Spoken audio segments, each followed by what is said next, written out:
What's up, everyone? Welcome to the podcast. We're so dedicated to talking about all the poggers things in life, like music, content creation, and video games. I am one of your co-hosts, JesseKazam. And I broke the Geneva Convention. Bro, you did! Yeah, I took a pair of calipers to a man's bits private zone. And I show up to be like, yo, ready to start the podcast. And Veritas is like at a dialogue menu. And the top is like, torture him. And he waits for a second. Presses the button. I was like, what am I missing? He had information I needed. I also don't know why he wouldn't tell me the very specific like information that like wasn't like what kind of sword did a guy have? I don't think that's the thing he's going to be mad about. You've already spilled the beans. Just protect your beans. But yeah, no, he didn't. So I went to town and I don't feel bad about it. I'm playing. Wow. Chaotic good is my alignment. I've given in my role play for Kingdom Come. So I started playing Kingdom Come 1. And I have no idea what percentage of the way through. I'm part of the way through Kingdom Come 2. Did you finish 1? So yeah, we should talk about that. No. Okay. So my whole plan, I'd say 85% of the people that gave feedback about whether or not I should play 1 before I played 2, I'd say 85% of the people said that they recommended I play 1. But it's not required. Like pretty much everyone acknowledged it's not required. Yeah. They do a whole lot of recapping and stuff. Okay. And like my understanding is that literally the end of Kingdom Come 1 is like minutes before the beginning of 2. Gotcha. Okay. Or like hours, or like it's they follow each other very closely. Yeah. I got to the point where I was like not having a great time. Okay. Playing it there's a lot of jank, and jank in the way that half of the jank is funny and like totally I don't care, and the other half of the jank was like I want to fucking set things on fire. Yeah. I think we'd actually talked a little bit about it. Did we talk? Had I played Kingdom Come 1? Yeah. On the last episode? A little bit. Yep. A little bit, yeah. So we had dealt with the whole thing where it's like I had to do the same like 40-minute sequence right like 5 before times. the cast last week. Yeah. So, brother, the combat. The combat in the first one is it was like me and chat mauling at each other for no lie 4 hours trying to figure out what the fuck was going on. Yeah. So like if I roll up to a bandit camp, you played Skyrim? Yeah. Yeah, okay. So like, if you roll up, usually like there's a guy sitting on the bench, eating like from the pot over the fire, and they'll just like shield, stand up and turn towards you. Yeah. But I just sprint up with a long sword and go. Yep. Nothing happens. If you're like not locked on, because there's like a lock-on feature, then there's just some jank. Like I don't know, but there were so many times. Interesting. There's just so many aspects of the combat that were pretty infuriating, and it comes down to when I do a thing. I want the game to do the thing. Yeah. And so like what would happen was there were so many times where I would just be in a fight and I'd be like, and my guy's just like standing there. I'm like, swing! What are you doing? Like, swing! And then by that time I'm like freaking out and I'm like, what the fuck? And then, then he like attacks me and I'm not paying attention to the block, so then I get hit. Yeah. And dude, so many fights, I would be like, it would be a perfect fight, and you'd have to hit the guy. It's hard to tell because I didn't make it super far. Yeah. And I haven't made it super far in the second one too, so I don't know like the difference between level 1 strength and level X strength. So there were times where I'd be fighting someone and I could beat them even if they had better gear, Because it's not hard to not get hit. Okay.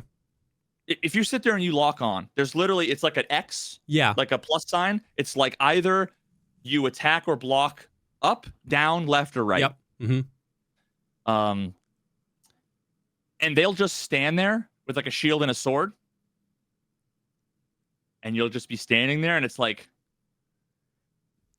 and no matter where you swing, they just block it and then counterattack. Mm-hmm. And then, like, very rarely you'll wait there and eventually they'll swing. And you just like back up, or it's built heavily on the riposte, which is effectively like you block and then use the follow-up to your advantage. It's almost like they go to swing and you block in such a way that it sets them off kilter. Yep. So what would end up happening is I'd be waiting, they'd swing, I would block, and they would look all staggered. They'd be halfway through the stagger animation. I'd swing, and they would just instantly block. And it's like, are they staggered or are they not staggered? Mm-hmm. Mm-hmm. Right? It just takes when I'm like, oh, I have an opening. Yeah. And then if I didn't attack him, he would have staggered for another second. Yeah. You know, but so there was that. And then the worst part is every video game. When I press the block button, I block. And when I press mouse 1, my character swings. I could not, and I made it through the tutorial. Somehow I made it through the tutorial, totally fine. And yet, like, at some point later in the game, I don't know if like the tutorial is just slightly different. Yeah. Or what? I don't know, because now I have I have the knowledge and I don't remember what I didn't know before. Yeah. Okay. Yeah. I see what you're saying. So, and then also you do a lot of training with like wooden swords. Okay. And it's just like different with wooden swords than it is with metal swords. There's like some timing differences and some whatever. Okay. So what would happen is I'd be fighting dudes and it would be like a perfectly timed block, swing, they block it. Perfectly timed block, I swing in the other direction, like opposite from where they are, and they block it. I swing, block it, to the point where I'm like, what the fuck is going on? Yeah. And then I would get frustrated, would try and do kind of quicker, faster things, run out of stamina. Because you swing your sword twice, your stamina's gone, and you got to wait like 10 seconds to get it back. Gotcha. And it would get to the point where I would actually end up hitting them 1 out of every 5 times. Would take 1% of their health down, and it'd be like, bing, bing, bing, bing, bing, bing, bing, bing, bing, bing, bing, bing. They'd hit me once, and I die. And it's like, what? And that's 1v1. There's sometimes where there's three guys, and the switching is terrible. Yeah. You'll like you can scroll wheel or you can hit tab or whatever, and it's like the game comes at you. They don't like take turns or whatever. It's like, it kind of what you'd expect, which is right? kind of cool if it's intuitive, because you want it to like, you want to feel the power fantasy. You don't want it to feel too video gamey where it's like this guy attacks, then this guy attacks, then this guy attacks. But you got to be able to block, do, swing, tap, block, you got to be able to do what you want to do in order to be in that situation. Yeah. So what people, I'm missing a lot of the details again in my head. I fucking like PTSD'd it out. But effectively, it was just, I spent so much time clicking mouse 1, expecting to swing, and my character would do nothing. Yeah.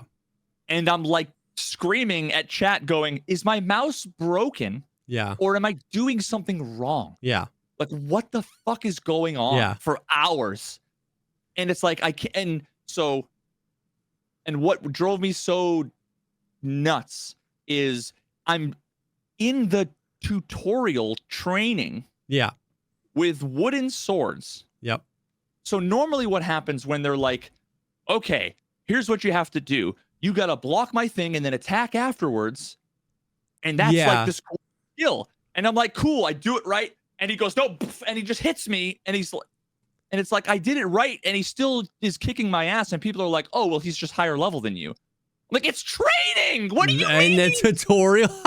Yeah, like his level shouldn't matter, right?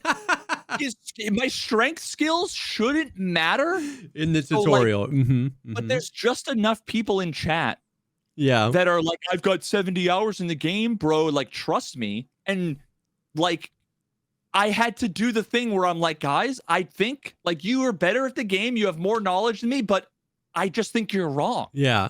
Like, I'm sorry, but I'm doing what it says on screen. Yeah. And like, you know, and it's not working. So then it was, oh, well, your gear isn't good enough, which is like, it's training. Yep.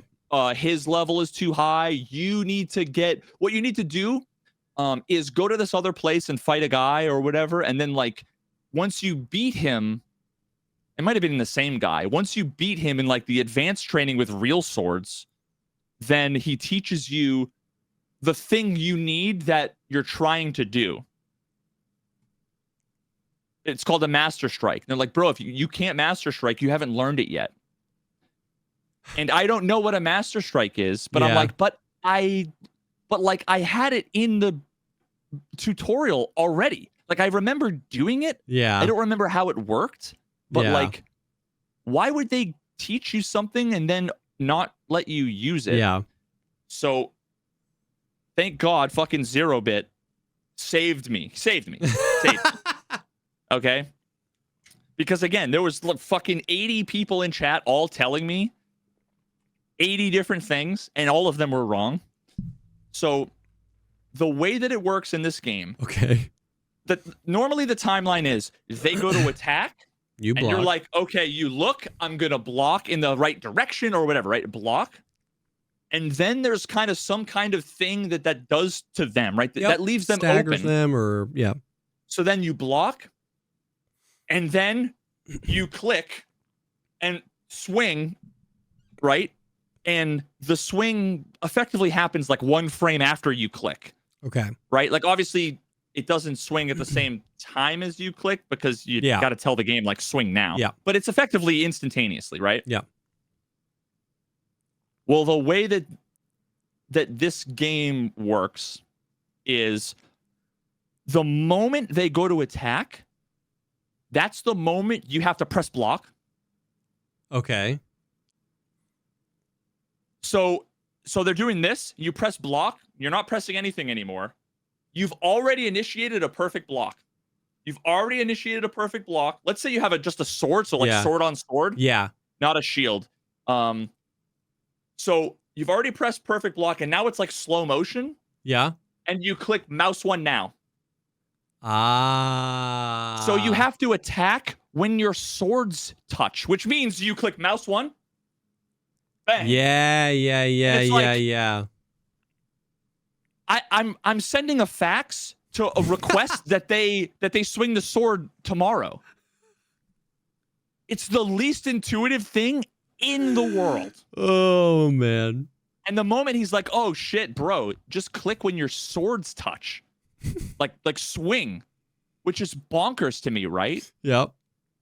Because it would be one thing if I had to like initiate the block. Like, let's say I had to say he's gonna swing like this. Yep. If what I did was like press a button to look up, and then that would make it slow motion. Yeah. And then it's press the block button, and then he gets staggered, and then you press the swing button, right? Like, that makes sense. Yeah.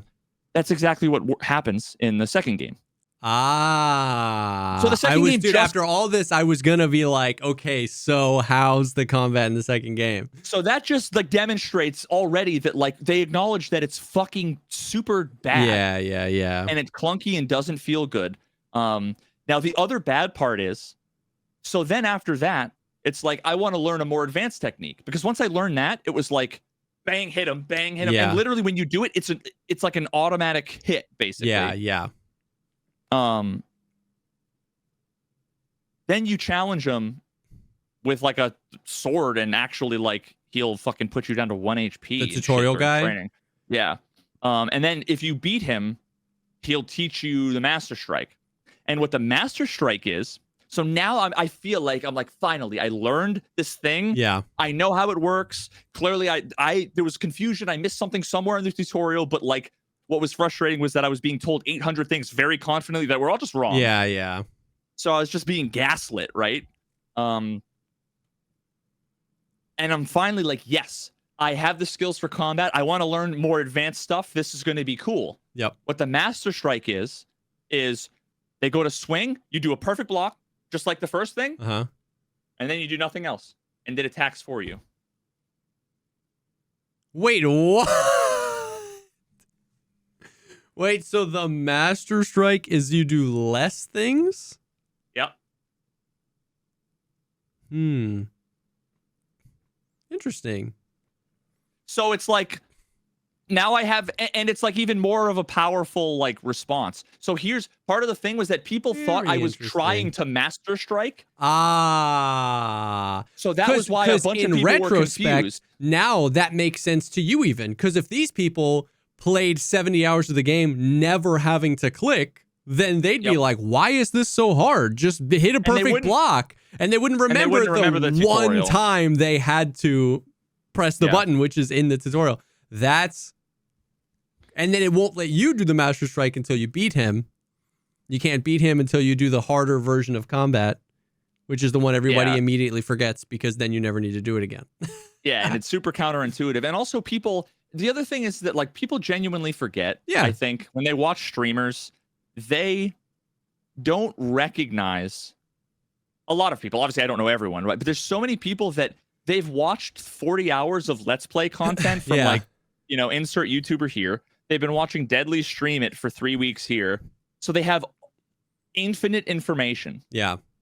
I went in sight unseen and I'm on quest number 3. And I'm like, guys, where do I sleep? Like, what do I do? Yeah. There's so many things the game is just not great at telling you. Yeah.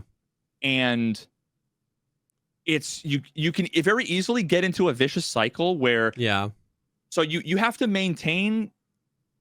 First of all, you have to like bathe constantly and wash off because you get in one fight, you're covered in blood, and then everyone's like, "Oh my god!" So you have to like wash constantly. Then you have to have soap to go to the stream to do laundry because your stuff is covered in blood. Yeah. So there's a difference between bathing your body and cleaning your gear. Yeah. And then there's also sharpening your swords, repairing all of your shit. But then there's also you have energy, so you have to sleep, otherwise you'll literally like blink and like ooh. Really. And then you have hunger. Now, when you go, let's say you fill up your stomach, and then you go sleep for 8 hours, you wake up at 50%. Yeah. Stomach, food, nutritional, whatever, right? So it's like I was in this constant like cycle where it's like I spend my time looking for food. While I'm on the way going to look for food, a bandit comes and attacks me. I get in a fight. I'm covered in blood. I need to heal. So then I go and sleep. Well, now I'm back down to 2 food. So then I need to go look for. I'm like, I can't do anything now. Yeah. Because I'm in this annoying. Interesting. And then it's like, oh, well, if you just go and talk to the fucking blacksmith in this town, you get armor and you get gear and you learn how to make a thing and a bed and there's infinite food next door. And it's like, you only know that because you saw the video. Yeah. Otherwise, it's not like you can walk up to NPCs. I can't say, where do I go to sleep? Yeah. So that was, I have a little short list of a few other things I want to mention about 1. 2 is a lot better. Okay. Kingdom Come 2 is a lot better in every way. That's awesome. That's good. It definitely has some jank, has some frustration, but so one of the things that's kind of annoying is that the game it's in 1 or 2? In 1. Okay. It simultaneously is like context aware for a lot of really interesting interactions. Okay. So like I was actually no, that in the example I was going to give is in 2, but I guess the example still applies to 1. They kind of share the same problem. I got like a apprenticeship with like a blacksmith and spent multiple days working with him, making tools for him. I did 3 quests with him. I literally like live next door. Okay. I walk into his bedroom while he's in bed with his wife and I eat out of the pot, and it's fine. And then it's like, oh, okay, I need to go buy some like leather straps or whatever. I'm gonna go talk to him. He's like, get out of here, you fucking peasant. What are you doing here? It's like, I work here. And then you're like, I want to buy. And he's like, hello, like, how are you today? And it's like, so they like forget the relationships. Interesting. Okay. So it's this weird thing where it's like, it almost feans bipolar where half the time you're like getting yelled at and half the time they're like, oh, Henry, it's you. It's like swapping between like random NPC and quest giver NPC. Like random NPC is just contextually like, what are you doing in here? You shouldn't be in here. And then quest giver NPC brain is like, oh, Henry, what's up? Yeah, like if you didn't have a relationship with him and you just went to the blacksmith in that town without doing all of the things. So yeah, and another one was I was fucking clothes shopping because you need to buy clothes that like don't make you look like a peasant to like get into a wedding or some shit. And I'm talking to the guy and I'm trying stuff and you have to buy like put on clothes and be like, is this good? And they'll say like, nope. Is this good?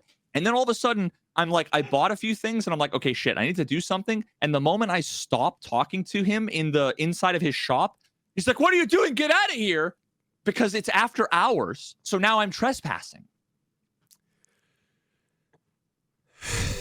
And there's constant things where there's a big building and there's like a walkway with a door, and a door. And it's like, go talk to Joe. And the compass just says like in this direction. Yeah. So it's like, I open the door on the left and walk through and they're like, what are you doing in here? Get out. You're like, oh, fuck. You know, it says like you're in a private area and sometimes they just start yelling at you and you're like, Jesus Christ. Oh, you go through the next door and it's like, oh God. So there's just a lot of really vague shit with the map where I'm like, where do I go? Yeah. If there's like, especially the castles and all the architecture and the way that the towns are laid out are obviously just like not intuitive or modern. They're realistic. Yeah. In a way Yeah. But it's like, if you're like looking up at like a giant wall and you're like right on the outside of a castle, the way that you get to like, you see like, I need to go there for the quest marker. So you like look and there's a walkway that goes up and there's like a door, but that just takes you like up a fucking clock tower, yeah. like a bell tower. And so you need to go all the way into town to like then go around to then walk in the main entrance of this like area. Yep. But it's like, so I spent so much time just looking for the way to the guy where that there's like, just put a quest marker on him. Yeah. Quest marker on him. Because if I don't know where he is, and then also if it's like 7 p.m., he could be just walking anywhere. Oh. So it's like, I don't know if he's going to be here, if it's time dependent. So it's like, sometimes I'm looking, I think I'm in the right spot. I wait till 9 a.m. and he appears. Other times he's not. Yeah. So whenever you're doing training, right? And doing a lot of other things like riding a horse, the tutorials are very real time and active. Okay. And so normally what happens is you're like talking to the guy and he's going to be like, all right, so what you want to do is when I go to swing my sword, you're going to want to block and then you're going to want to do a swing, give it a try. And then he swings at you. And the whole time you're like, there's tooltips telling you the actual specific context around like press mouse 1, this, press Q to do this. And that's the other thing too, is that it's Q is block in the first game, which is really annoying. And it's just mouse 2 in the second one. It's because it's weird trying to like move left and hit Q, especially when one puts your sword away and it's a 10-minute animation to put your fucking sword away. Like, pull out a bow. But so like there's tooltips in the corner of the screen that you should be reading that are only there for 2 seconds while he's swinging at you. And you're like, what do I do?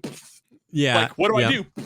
What do I do? You know, and if you just like weren't looking, then you just missed it because there's no way to pull it back up again.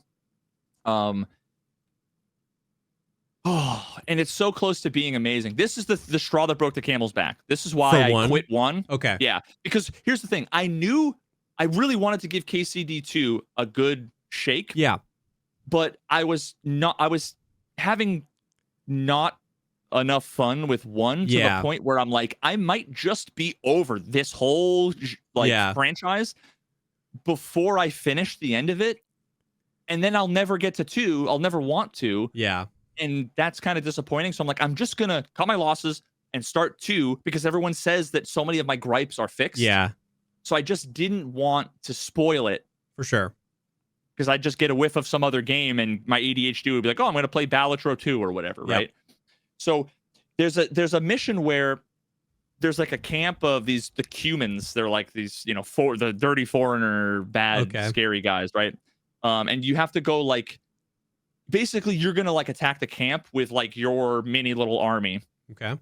Go beforehand, and do some scouting to get information. Okay. And then you have two different things you can do. You can sabotage them by setting the arrows on fire. Okay. Or you can poison their food. Or both. Okay. Evil strats. So I tried to sneak, but it's one of those games where it's like if you hit a branch, it's an 80-foot invisible wall. Oh. And there's a thing where there's like a moat and there's like a tree across, and you like go on the tree. Yeah. And then like if you slide off, it's a 2-inch impenetrable thing where you're just jumping and jumping and jumping, and like I'm just stuck, and it's like pitch black, and gotcha. And then all of a sudden you get caught by the guard, and it's just like, yeah. And also you need consumable to save. Yeah, I remember you saying that. I literally use a console command now that just made it so that I have infinite of those things. Yeah. I'm not fucking dealing with it. So I tried to sneak around a bunch, but like what you see like all of these things that like looks like a thing you could like climb up on that would be like, yeah, and like, but it's just not meant for you to interact with. So I'm just like trying to jump up on a thing you can't, sliding off, and then it's like the only place I can go is it's just like a bridge and there's a guard there. Like, what the fuck?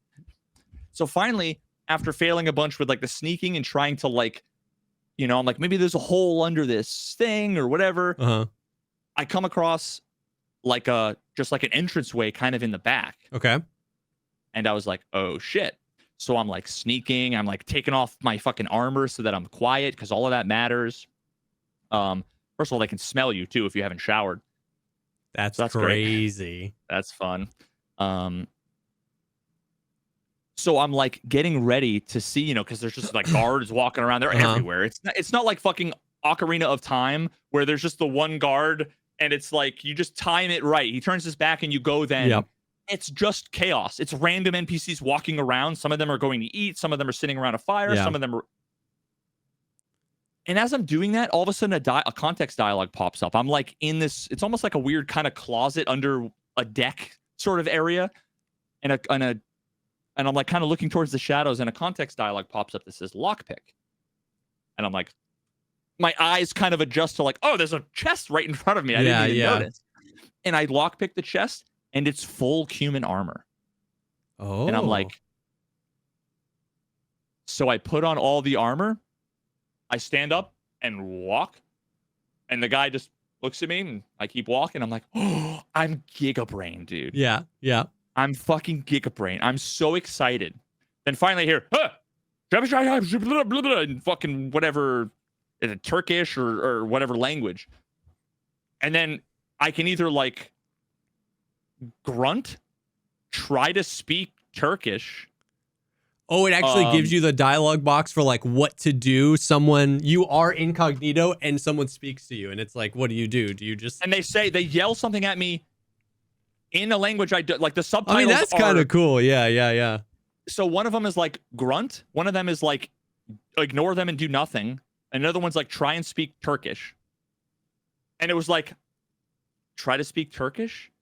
And Henry, who's like 11 IQ, says some shit in Turkish, and the guy goes and just walks away. Like, what the fuck? Apparently, my guy's an autistic savant. Like, I don't know how that worked. Maybe there's some lore around him knowing some. Maybe he knows some phrases because, like, maybe you might know. I don't know. I don't know if he knew. I don't know if he knew what he was saying. I don't know what he said. Whatever, right? So then I walk 2 feet, and the guard goes and walks up to me, and then it's the same thing, except now I can't try option 2 again. So now it's only grunt and ignore, and I'm like, ignore, and the guy goes and keeps walking. And I walk 2 more feet, and another guy goes. I'm like, am I fucking sneaking or not? Like, what's happening? Like, give me a chance to fucking like. like usually when that happens, right? Usually when that happens, you have now earned your way in to like level 1 access. Yeah. Walk around, have free reign, as long as you're not like sneaking in the open or picking locks or acting suspicious. Yeah. I'm just walking with a torch like all the other guys, then they'll leave you alone. Yep. But instead, I have to pass 75 skill checks, one of which is just impossible because my level of whatever is too low. So then they just all attack you, and there's 800 of them, and it's like, so I quick loaded that save 800 times until finally I was like, fuck it. I ran over, set the shit on fire, and ran away, and just called my horse, got on my horse, and just rode into the darkness. Yep. And that was how I ended up solving it. And it was like, are you happy, game? Are you happy? Yeah.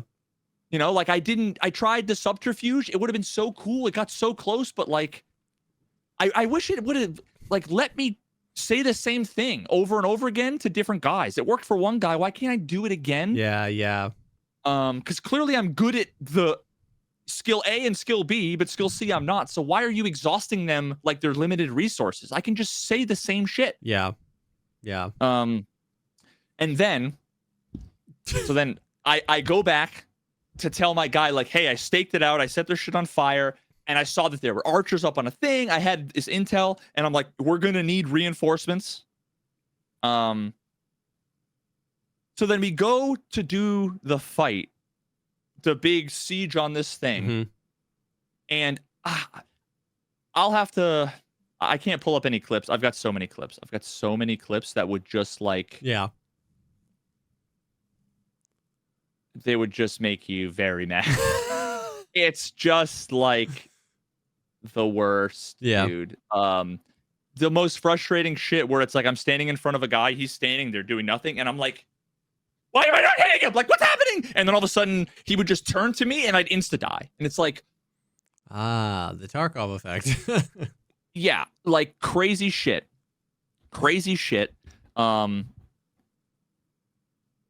the final boss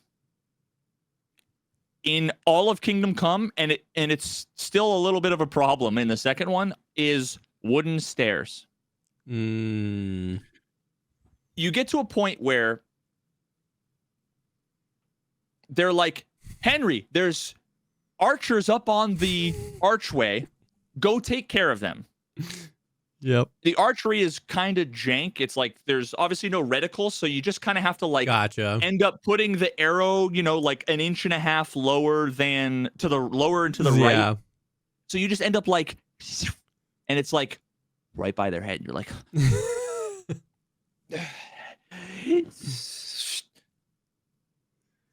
right by their head. And they're just standing there, dude. They're just so I'm finally like, shing. All right, fuck it. And I'm like going up the stairs and I'm like stuck. I'm jumping. I can't move. I'm stuck. And it's arrow. And I'm fucking stuck. Arrow. And they're like, and people are like, bro, why don't you use meds? Why don't you heal? Why don't you do anything? And first of all, I had made it through the entire game thus far. And apparently I'm like kind of far into the main quest. Yeah. Without ever crafting a potion or ever needing a potion. I never needed a potion. Yeah. Because it's like I get in a fight, whatever, I'm already tired. I just sleep, which heals me. Yeah. I used like 1 or 2 potions, but then it got to the point where, you know, you're like, I'm like fighting on the stairs and the people are like falling down 30 feet, teleporting back up, swinging, falling down. It was like the most impossible. The way I described it is, you remember those little like elastic sticky things that had like a little hand on them? Oh yeah. Imagine putting a broadsword on the end of one of those. Just like that's how the combat felt while the guys were glitching out. One guy got stuck on the stairs and was like in the falling animation, just like stuck there. And I walk up to him and I swing and nothing happens. And it's like, oh my God. So I pull up my bow and I point blank in his face and he dies. And it's like, what the fuck, dude? Like, and then while that all happens, finally I kill them all. And it took me like 20 minutes to kill these fucking archers after dying multiple times, getting stuck on the stairs. And finally the time I do it quickly in like half the time that I did the other times, I'm like, finally, all of a sudden it's, oh, you lose because like too many of your guys died. And I'm like, brother, Oh, and like my most recent autosave or like quick save or whatever, I was at like 50% health at the beginning of the fight because of some jank bullshit. Where all my guys started like fucking basically T-posing or whatever. Like the combat, just like everything was breaking. Yeah. I would be fighting people and they would disappear. And then like all of the guys would suddenly be 30 feet behind me, like charge. I'm like, what just happened? So, and then of course, you know, there was just enough people in chat that were basically like, bro, you're supposed to have done these things to bring reinforcements. And how could you have gotten this far without X, Y, or Z? It's like, I don't know. Yeah, exactly. Ask the game that. Exactly, yeah. Ask the game how I got that far. I did a few side quests, but like, normally with these games, you can play straight through the campaign. Yep. And you'll get a very specific linear experience. Yeah. And you get a whole bunch of richness with the side quests and stuff. And it was kind of like, I knew my time was sort of limited with the game. Yeah, you wanted to get to infinite. Yep. So I kind of just like wanted to get through the story, get an idea for what everything was. Yeah. But apparently like I had, you know, missed like 98% of which you could argue is my fault, but it's like I don't know what I don't know. Yeah, 100%. How am I supposed to know 100% what I should know if I just talk to all the people I thought I was supposed to talk to? Yeah. When side quests came up, for the most part, I did them. I didn't like go out of my way to go like, there's 2 people over there and they're quest givers. I'm like, nah, I'm not going to do that. But if I had 2 side quests that like happened as a result of some shit, I would do those. Yeah. But after that, I'm like, I just can't fucking, this fight is ridiculous. And the second one is fantastic. The second game. The second game is fantastic. The way that it starts out, dude, it's so good. Because first of all, it almost... Well, hold on. It almost before we hop into the second game. Oh, this is perfect because I want to hear about the second game. I've been hearing that it's so much. I've been hearing that it's really good, and I've been lurking a little bit. And so before we move on and talk about KCD 2 and how it improves on the situation, I want to take a quick second and thank the first sponsor for this episode, and that is Chubbies. Very excited about this. Spring is almost here. It's time to shake off those heavy layers and bust out the beautiful thighs, gentlemen. Which in Florida, it's already spring. It was like 82 degrees the other day. So I'm already back in my Chubbies 100%.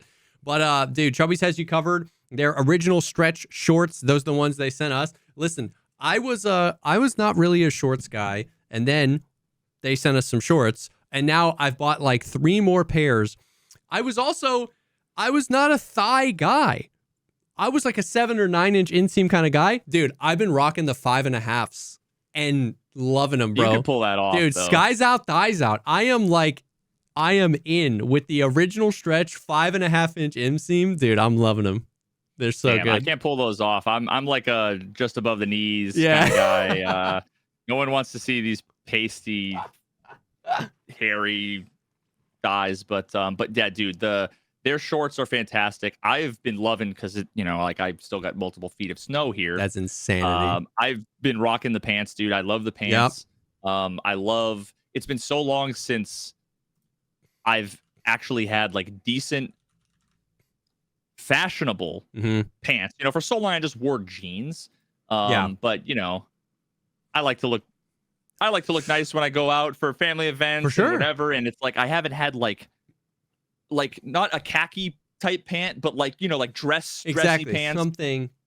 Yeah, and for sure, I can't say enough about them. Incredible, dude. Yeah, I love it. The everyday pant, or the everywhere is what it's called. Having I'm so with you. Like, jeans are so ubiquitous now. It's just like everyone wears jeans everywhere. Just having a non-jean pant, the everywhere pant, it almost feels like dress pants. Like, you don't feel like you're putting on dress pants when you're putting them on. Like, it's a pant that you can wear anywhere. But it's just like having something that's not jeans just is nice. It looks nice. It feels nice. They're comfortable. The elastic, a ton of different colors, ton of different styles. Once again, with the shorts, you can choose if you want a 4-inch inseam, 5.5, 7, so you can kind of get them any way you want. Chubbies kind of like launched onto the map with all their different colors and patterns and everything. They've got everything you need, especially going into spring and summer. And then they've even, like, they sent us the flannels, which were like unreal. They have shirts, they have flannels. They got the whole kind of clothing section locked down for you. And yeah, mad comfortable, mad stretchy, and they're great. So if you thought the deal couldn't get any sweeter, prepare to be proven wrong in the best way possible. For a limited time only during the Chubbies Spring Break sale, all shorts and swimwear are 35% off with select styles up to 65% off. That's how you do spring break. So you can head over to chubbiesshorts.com and take advantage while you can. Don't blend in with the crowd. That is chubbiesshorts.com. All shorts and swimwear 35% off with select styles up to 65% off. Stand out with Chubbies. Thank you so much to Chubbies for sponsoring this episode. Bada bing. Okay, so we mauled, quit KCD1. What's the vibe going into 2? Are you like just like I just want to get to 2, or is Chad like I promise it gets better? No, I was like I just want to get to 2. Like I get it. Yeah, and I think at this point I was having not good of a time enough that people were like, yeah, it's probably good that you do. There are a few people that are like, oh, you didn't finish. Yeah. Like, I just, if I had tried to finish, I might never have made it to 2. Yeah. And it's one of those things like, I know everybody's experiences are different. A lot of people were like, I didn't experience the jank that you experienced. And that's like, a lot of people said the same with Stalker. For sure. Like, I'm not creating flickering NPCs flying in the air. Yeah. Like, I don't know if it's my PC is faster than yours or slower than yours, or, like what kinds of things. I mean, also it's like not always the same people too. If there's 100 people, exactly, 80 of them are going to have a better experience than me if I have a bad experience. Yeah. And then, those same people might, if they had played another game that I also played, have the same experience or different experience, right? And you're playing a game that came out in 2018, which is almost 7 years ago now. So they might not have experienced that bug you're experiencing, and then they could have experienced a different bug or a frustrating thing in a different place that they don't remember, because they would have only remembered it if you encountered it, and they're like, oh, I remember that happening. But because they played it 7 years ago, they're like, this has never happened to me, man. And it's just like, how would you ever recall every single negative experience throughout a game? You know what I mean? You're just excited to play most of the time. So yeah. So number 2, KCD2 starts, and I actually still don't know the full extent of the story of 1, like how it ended. Yeah, but I kind of like just haven't had enough time or really the desire to get like the full lore dump. Like at some point maybe I will, but the second game does a good job of, it's almost like not only does it catch you up on what happened, but it does so in a way that lets you how do I say this? If, let's say, you were a heroic, knight or whatever, you go through and you're sitting around like a campfire and they're like, tell us your stories. So you're answering questions about the events that happened. Oh, interesting. So it's almost like a pseudo import of your save. If you want, you can say this is what happened and this is what happened, and that determines some of your stats and a lot of your like. It's almost like choosing the points on Fallout, right? That's actually really cool, because it's not exposition to you. It's not like, remember, Harry, when you just killed all those bandits and you did it for Janessa because she loved you. It's like, I would know that. So it's cool to flip that and like you're the one telling the story. That's super interesting. It was really unique. I thought it was really cool. And then your answers become like canonical. Like you'll say a thing and they never doubt you. Your like companion will be like, yeah, that's exactly what happened. And then I did this and then I did that. I'm like, yeah, that's actually what happened in the game. Like that's actually really kind of cool. Yeah, no, I thought that was neat. The voice acting and the apparently, I think in the first one they didn't do like mocap. Oh, okay. And the second one they did. The voice acting and the mocap is like cinema quality, dude. Oh, cool. Like legit. So it's so good that I had to play this game differently than other RPGs, because other RPGs, did you ever play LA Noire? Yes. actually. Remember you're like fucking interrogating the guy and they're like, do you know anything about the robbery? We saw you outside. And they're like, I definitely don't know anything. I wasn't there. Yeah. Like sometimes it's just like obvious. That game had some cool tech and it For was a lot more sure, subtle, for sure. But there were some that were like blatantly obvious. One of the first things I did, a guy came up to me and started talking, and it was like after you had gotten away from like some bandits or whatever, he's like, hey, we're looking for those bandits. We're gonna go fuck them up. Do you know anything about them? Okay. So you can basically say, like, admitting that you were involved in an altercation with them by saying they went that way. And so I'm like, yeah, they went that way. And he's like, you dumb fuck. Like, we're with them. Thanks for just admitting that you're the guys we're looking for. And it was like, the game didn't give you any, like, there was no subtle. Yeah. There was no, it was like, and my gut, I even said out loud, I'm like, my gut would be like, don't say anything in real life, right? I would not take the chance. Yeah. I'd be like, I don't know what you're talking about, man. Like, we've been here all night, that kind of thing. But I'm like, but I'm pretty sure this guy is like here to help us. So, but the game I did the metagame thing and it fucked me because I'm like, yo, my intuition about real life was true. And then there was another thing with like a woman that she had me. She was gaslighting my character and gaslighting me. Because like you end up getting like ambushed or whatever, and you see like these women, and he's later on we're at like a bar, and we see a woman waitress, and Henry's like, you're the girl I saw. And I'm like, I don't remember if it's her. I'm like, she's built different. Let's just say that. Okay. So I'm like, I recognize her build. So, but like, there are lots of women that are built lots of different ways. I'm like, maybe it's so, but I'm like, and she's like, I don't know who the fuck you are. And I'm like, and Henry's like persistent. He's like, no, I know it was you. And like my friend is like, bro, that's not her. Like, why are you being weird? Oh my God. And she's like completely like, what the fuck? Like, don't touch me. Yeah, like, she's in like weird. no way video gamey telegraphing that she's lying. Yep. And then like eventually you say one thing and she's like, come with me out back, you fucking idiot. And I'm like, oh my God, like, that's cool. It's very good. It's just very good. So I started to have to be like, I'm not gonna do video gamey bullshit. Yeah. Like, I'm what would gonna I just do go in with this my situation? intuition. Yeah. Because games like hold your hand for so long.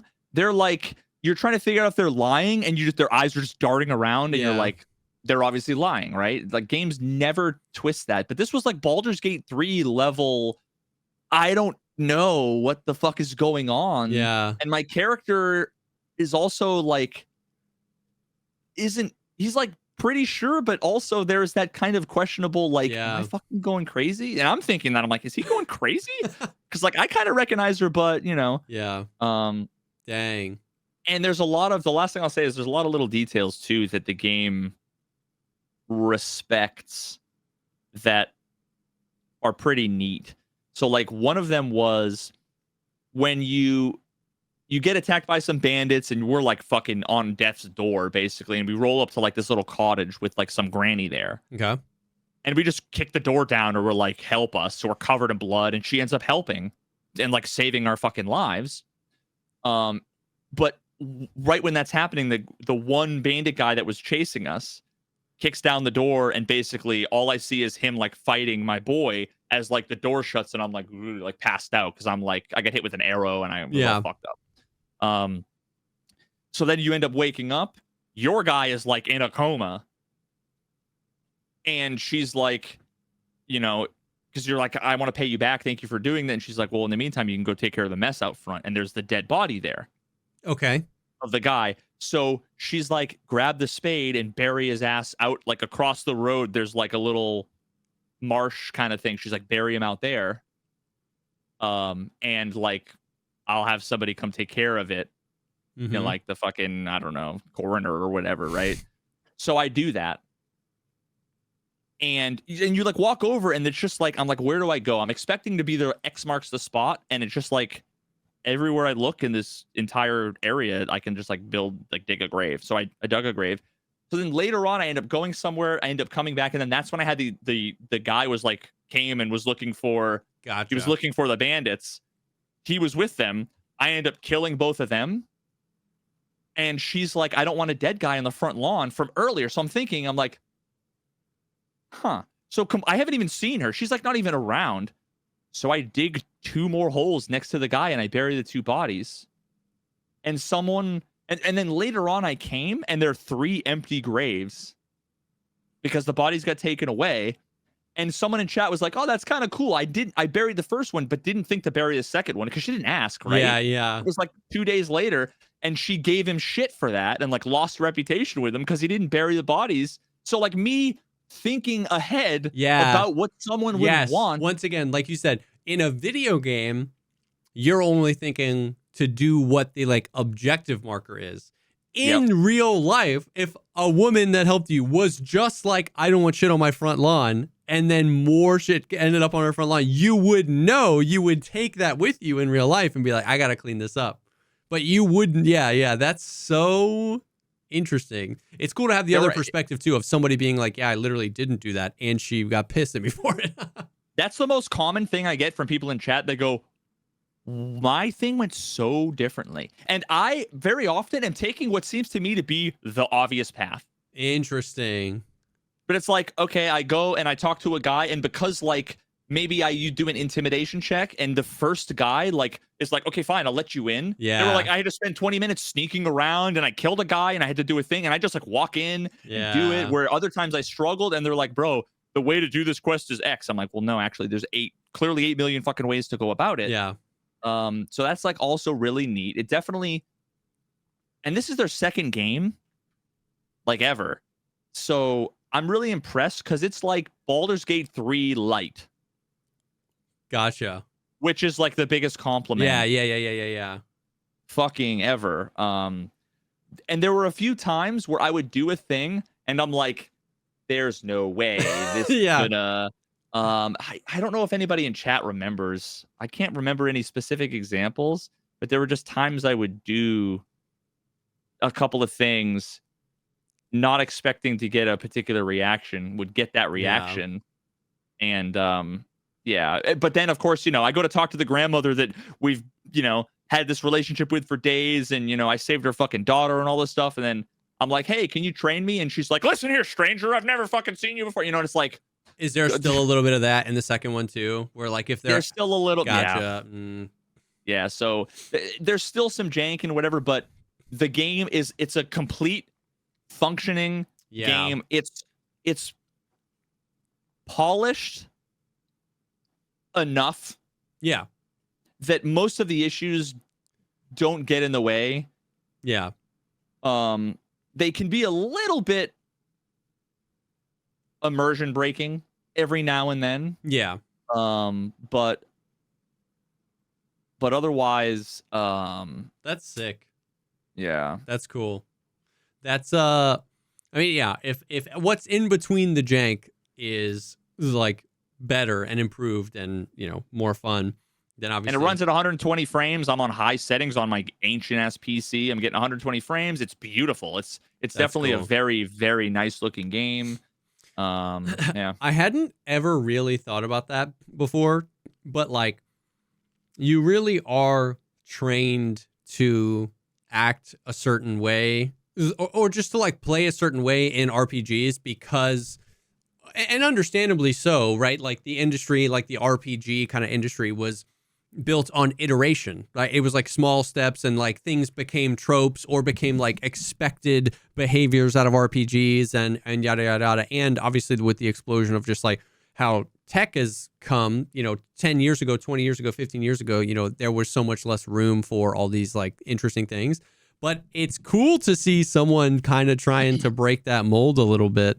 Because what I was thinking while you were saying that, while you were like, I was pretending like it was real life and getting rewarded for that, like remembering things and then not losing reputation. What I was thinking was like, oh man, I'd love all that in like Stalker, in that universe, right? Where it's like now it's in a universe that's so different and fun and like crazy and interesting. That's the level of immersion you want. And that's like the stuff that gives me hope for games like 20 years from now, where you're like strap into the VR and you're walking around Kingdom Come Deliverance and like people remember you and you're like, oh shoot. Yeah, and it still has some of the issues where it's like, you end up over encumbered and you can't ride your horse and you can't fast travel and you got to drop all the shit, but half of it's stolen, so you got to put it in there, and just kind of a lot of like, and the menus in the second one are a lot better than the first one, but I definitely spend a lot of time like opening up the map. There's no mini map. Which I get is like not immersive, but when it comes to like there's just barely like carved into the plains trails. Yeah. And there's a quest marker that's in the middle of like a 4-way intersection. I hate having to hit M and pop up the map and be like, I need to take the second one to go. And then, so I'm just constantly opening up the map because I'm constantly taking the wrong turn with the horse. And they could do more there. You can put markers down, but only one. I would otherwise put like marker at all the intersections, so I'd know. So, but otherwise, it's fantastic. I would definitely recommend it. That's sick. It really is. The combat. Oh, I was gonna ask about that. Is frustrating. But better. Infinitely better, but still frustrating. It feels a lot nicer. Like I can like 1v4. Gotcha. Yeah. But there are times where it's like, so you're locked on, and you can, like I said, use the scroll wheel to shift between the guys. Okay. But like if you swing, there's a lot of windows where you want to do a thing, but it's like not ready yet. But there's no way to know that. Okay. So like you go to swing and then you see a guy attacking you from the left. So I'm like, scroll wheel. Yeah. But by then I'm like already getting hit, but it's like, I can see it coming, but it's come at the tail end of an animation, or, a guy is, like whatever. So you just kind of get locked into things a little too long. Yeah. Things take a little too long at times. And the other thing is that when you lose like lock on with somebody, the way it works is it's almost like, you can lock on, but if you keep moving your mouse, it like unsticks. Yeah, okay. So there are times where it's like, if I'm trying to do kind of like wide things, I'm moving the mouse quite a lot. Yeah. And there's just situations where it's like, I'm like fighting, and all of a sudden I'm like, got my back turned because like I'm moving the mouse. And then just goes, shoom. Gotcha. Which also happens if it's a 1v4 and one of the guys is like, I yield. So he turns and runs, but then you're not locked on. So you're about to swing. He goes, I yield. And you're like, roar. Interesting. So then it's like, then you go to look at a guy and you assume that like he's coming at you and you assume he's about to swing. So then you hit block. Yeah. But if you hit block a little bit too early, then when he swings, it's a free swing. Yeah. And very often, especially early in the game, you can hit them 10 times and they'll hit you once and you die. So it's really frustrating when it's like I kill 4 of the 5 guys, and the 5th guy just there's some jank because like the dog runs out in the way, and then I end up stuck on a tree, and then he ends up stuck on a tree, but then slides down and goes to attack, and because I clicked a little too early or too late, it's like the next 3 seconds you're open wide, bitch. There's nothing you can do, even though I'm like clicking like block. It's like, sorry, you missed your opportunity. Yeah. So. Yeah. It's almost like the combat system, like is almost a step forward in the way that it's almost asking you to treat it like the rest of the game, where what would you do in real life? Like you're doing the IRL animation queuing you would do in real life, where like you're going to hit a strike and you see someone in peripheral vision running, and in real life you just start adjusting your stance. There's not a button to press for like shift your weight a little bit so that when you follow through with this you can come up there. but the game is almost like asking you to do those things. You're like, oh, I got this. But because we're still playing a video game and there's only, you know, a set amount of like things you can do, you just can't make those micro adjustments like you want to do. But it works if you swing, if you happen to, because a lot of times you're sitting there and you're like, am I going to swing or am I going to wait to parry, right?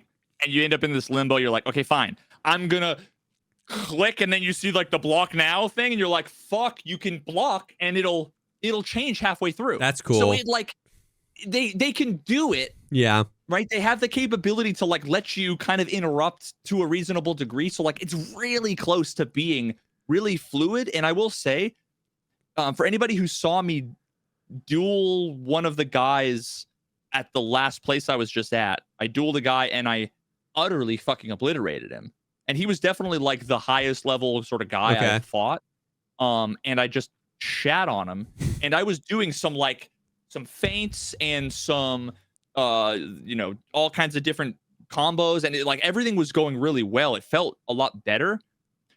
So it's kind of like before you get to this point where your skills are a little better and a little higher, it almost feels like turn-based combat, where if you just wait for them to attack, and then you right click and left click, you'll hit them, but you got to do that 20 times.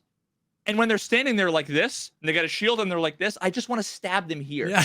So I'm like, I go to stab them in the soft spot and they just block it every time. Yeah. And then now my stamina's down. So then so it's like the right thing to do, you'll win 100% of the time if you just wait for them to swing. Yeah. But it's fucking boring. Yeah. Dude. But you're saying once you put a little bit more into it, you gain some like skills. You're saying like you're at a point where the combat is more than just that now? Yeah. Okay. Yeah. It's and maybe it'll be even better to the point where like I'm doing some Zorro shit. Like I don't know. But it definitely feels a lot better. It feels like, and now there's a lot of skills. Like you get skill points that you can allocate, and there are some that it's just like you're much more effective, you know, with X weapon. Gotcha. You know, or if you hit them in the first hit, you know, they don't block, then like you know, like your next few attacks are going to be way more likely to hit. So then now it's like, because for the first, I don't know, 20 hours I fucking played, you learn combos and they just never work. Because you go to swing and the first one hits, it's like bang, and then they're staggered, and you go to swing again and they just block the second one 100% of the time. Like no matter where you go, and it's like, so why am I going to do a combo if they block the first one or the second one 100% of the time? A 4-move combo, like what am I even thinking about? Yeah. And I don't know if it's like I just need more strength or a better sword or more stamina or, you know, whatever. But so things are getting better. So the last thing I'll say, and then I'll be done, is so fast traveling in these games can be shitty sometimes. I like what they've done. What happens is you say fast travel and you're looking at the map and it almost looks like a little piece on like a board. I've seen that. Yeah. Morphic. The clouds have like the parallax. And they look like they're cardboard almost kind of drawn. Yep. Some of the art is cursed, like some of the medieval art. It's great. You're like looking at a horse straight on and the back legs, like looking at a horse straight on, you wouldn't see the back legs, right? Yeah. But it's got like legs that are like bowed out and bent like a fucking frog. I don't know if that's like a meme. Someone referenced it like it was a meme. Jeez. But it's like, it's just hilarious. There's some funny ass art. But so what happens is you see your little guy moving along, and I would say 70% of the time, there's like a quick time event where it's like you see a guy on the side of the road digging a hole. He's covered in blood, and you get to decide if you want to stop or keep going. So it's almost like I'm excited. Because it's almost like I get usually, I want to say like, I don't know, 70% of the time, it's like some bandits that are like doing some shenanigans. They're either waiting for me like a roadblock or they're like accosting a couple peasants and you get off and like fight them. Yeah. So it makes the fast traveling, you get these little diversions in between. It makes it less boring. Yeah, for sure. Yeah, so it's pretty neat. It's pretty, and there's a lot of different encounters. I just met a guy who has like a fucking, he thinks he was just digging a hole by a tree, and you like ask him what he's thinking, and I had to use some like skill checks to like get him to finally admit like, oh, I'm looking for the Holy Grail here. And you're like, what? And then he gives you like a page out of like a book that he said was like a note or a message from somebody else. And it's like this weird thing. And I have a feeling that he's like, you end up convincing him that maybe there's like it's from a book. And he's like, oh, I think I know now like what I have to do to find it. And he's like, you can keep the thing. And then he just starts running down the road.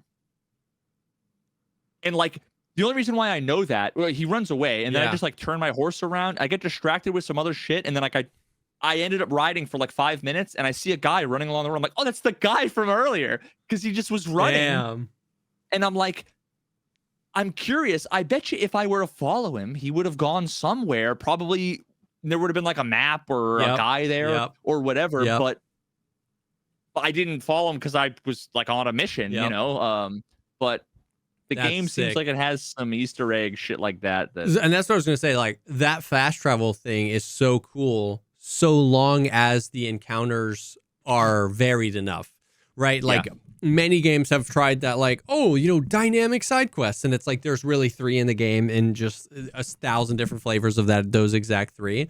But that's cool to basically, if you can continually have like new and varied experiences that actually make you want to stop or follow a guy to see where he goes. You know what I mean? Like, I feel like that is when game design is working, where like you're questioning, like we've talked about this a lot, where like you've said like the best feeling is when you're like, there's no way the game will let me do it. And it does. You just want to like give someone out there a hug, whoever worked on this mission. It's like, bro, you're the man. And so it's like when a game is kind of like constantly beckoning you to do that, when you're like, this guy wants to find the Holy Grail and he just ran that way, I kind of want to follow him. Like, that's how you know you're kind of locked in and doing it right. Yeah. Now, I will say I was like actually mad, like very mad today at one particular set of circumstances. I don't want to like necessarily spoil anything, but basically there's this whole thing around like, you know, there's a group that may or may not have killed people important to you. Okay. And you're not sure if these people that you met were with them or not. You know, or am I just being racist kind of thing? Yeah. And so the arc I went on, like emotionally around what I wanted to do, was the complete opposite every beat of the way from my character and the options I was given. Okay. It was infuriating. So at first, I was like, I'm not so sure about these guys, because everyone, you meet them, they're savage scumbags. Yeah. This group, there's one guy, and he speaks English. He's the only one that speaks English, and he's really nice and really polite. And everyone around you says like, they seem pretty cool, except a bunch of people are just like racist and are like, fucking kill them, get them out of town, like drive them out. And the guy's like, hey man, why? Like, I'm just trying to be, I just want to eat, you know? And you're like, they really do a good job of having you be like, am I being fucking racist? Yeah, right? Like, yeah. Should I give these guys a chance? So, and what ends up happening is and I guess like minor sort of spoilers, he basically, you ask him while you're like chilling with him and drinking and whatever, he alludes to something and you're like, wait a minute. So after I've already been like excited to meet this guy, he says something because your guy is like, my guy was pissed, all riled up. And at this point, I'm like, no, I want to be accepting of these guys. I want to give them a chance. My dude's pissed off and he's like, you guys were fucking there, you know, when this all went down, it's your fault. Mm-hmm. And the guy was like, brother, you got to learn to like let things go. Let's sit down, have a drink. You're never going to like heal. Now, I took that as genuine advice. Yeah. Like you Veritas, not Henry. Me. Yeah. Yeah. Now, some people in chat were like, oh, he just admitted that he was there. It's like, huh? Like basically saying like he dodged the question when you asked him why he was there. And I was like, well, I'm not so sure. So now I wanted to ask. I'm like, wait, okay. I wanted to ask him and I no longer had the fucking option to ask him any of the questions. And then somebody in chat spoiled They're like, oh yeah, he was there. And I'm like, fuck, well now I'm pissed. And then it's an extended, like, you have to walk for like 20 minutes. I got up and fed my cat in the middle of the gameplay. It wasn't even a cutscene, but because you can follow the character, you're wasted. And you're following a guy and you can like sing with him and all this stuff. And I'm like, I don't want to sing with him. I want to know if he fucking was there, right? Yep. I'm like pissed off. So then finally, another series of events, and I end up asking him if he was there. And he basically says, yeah. And I'm like, I'm going to kill this motherfucker. And then my character doesn't even respond. And he's just like, wants to talk about other shit. I'm like, bro, he just admitted he was there unequivocally. I'm like, I want to ask him more questions. I'm pissed. I want to kill this motherfucker. And I'm like locked into this thing that I can't do anything about. And then finally, in the end, he basically was like, I came at the end and I ended up being like, yo, war is for soldiers, not for like men, women, innocent men, women, and children. Yeah. I took no part in what happened and I fucked off because of it. So now I'm like, okay, you're cool. Yeah. And Henry's like, okay, you're cool. So it's like, I was pissed while Henry it was. Yeah. You were chill while Henry was pissed. Then you were pissed when Henry was chill. And then you all ended up being chill. It was just an emotional, and I'm like, I'm so unsatisfied that now I'm in agreement with my character, but I got here in a completely different way. Yeah. It was just a weird thing. And then, of course, he admits that he murdered, like, he killed his, like, love of his life because it was going to cause problems for, like, his boss. And I'm like, well, now this guy sucks. Like, what the fuck? They do everything to make me like him, and then he just kind of really taking you on the rigmarole with this guy. Oh god, holy fuck! So yeah, man. Overall, the game is great. I'm excited to keep playing. That's awesome. The advice I would give now, if someone's like, should I play 1 or should I play 2? I would say fucking play 2. Just play. I would say watch a fucking lore breakdown video of 1. Yeah. And play 2 is the advice I would give. Yeah. Unless you have really a lot of patience for jank. Yeah. And not like I said, the Bethesda charming jank of the guy like tweaking out and whatever, it's funny. But when that makes me waste 2 hours of my life because I keep having to load an autosave, it's not funny anymore. Yeah. But yeah. Well, that's cool. So. That's sick. I'm glad to hear that I'm glad to hear like you turned the experience, you know what I mean? And now you're like back in and you're like, oh, hell yeah, like this is sick. Before we move on, I do want to take a quick second and thank the second sponsor for this episode, and that is Factor. If you are ready to optimize your nutrition this year, Factor has you covered. They're chef-made gourmet meals that are ready to eat in 2 minutes. So this is fully prepared food meal delivered to your door, ready to eat in 2 minutes or less. And they have a literal tremendous amount of options. We've worked with Factor for a long time. We love working with them, and the customization you get as the customer, it doesn't feel like you're signing up to just be locked in for somebody to send you food and you hope you enjoy it. There are like an insane amount, 40 options every week that you get to pick from. 8 dietary preferences. You can go keto, you can go protein plus, you can go calorie smart, like literally however you want it. And so it's like, and it kind of like learns as you go what you like. So the pre-selected ones will be ones it thinks you like. So it's not like you have to spend an hour every week picking your meals. But for me, the customization, I don't want to pay money for food and then get food that I don't like. I don't like salmon and they sent me salmon. You know what I mean? So the customization you as the customer get with Factor is crazy. And that is nice.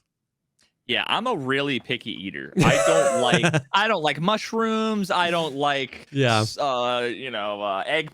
I don't like fish. I'm like chicken, mashed potatoes, corn, gravy, kind of guy. And they have like a million. They have all the things that like anybody who's not a picky loser like me would eat. And then also things that like children like me would eat, right? It's like just like the nice chicken with the sauce and the and the rice, all the nice and the rice or the mashed potatoes or the corn. They got pasta. I had the like pork ragu bolognese, I think it was. That sounds amazing, actually.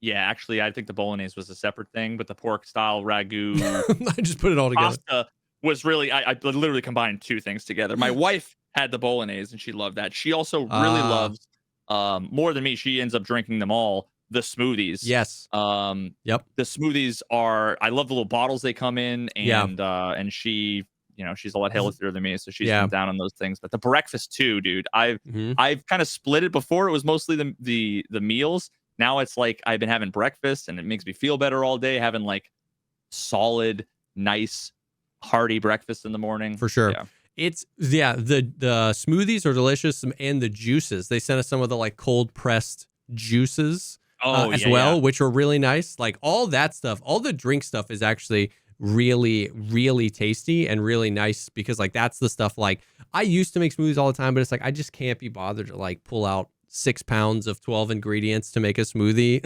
anymore. You know what I mean? Like wash all the dishes. Exactly. So it's like they're really good. So yeah, they have everything. They have breakfast. They have all the different options. They've got all the additional things like the juices and the smoothies.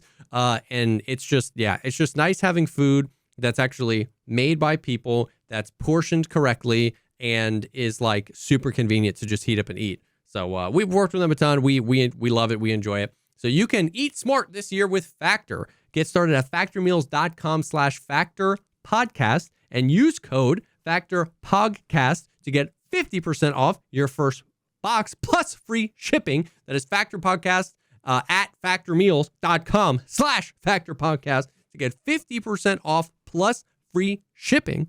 Thank you so much to Factor for sponsoring this episode. That's what I'm going to be mowing down after the podcast when I get to bed. Yes. Oh, yes. So, KCD, dude, you know what all that reminds me of is like the Kingdom Come stuff. It's like I have always wanted, or I've been thinking about this. I've been having this like ruminate in the back of my mind for a long time. I want like an open world survival game set in that time.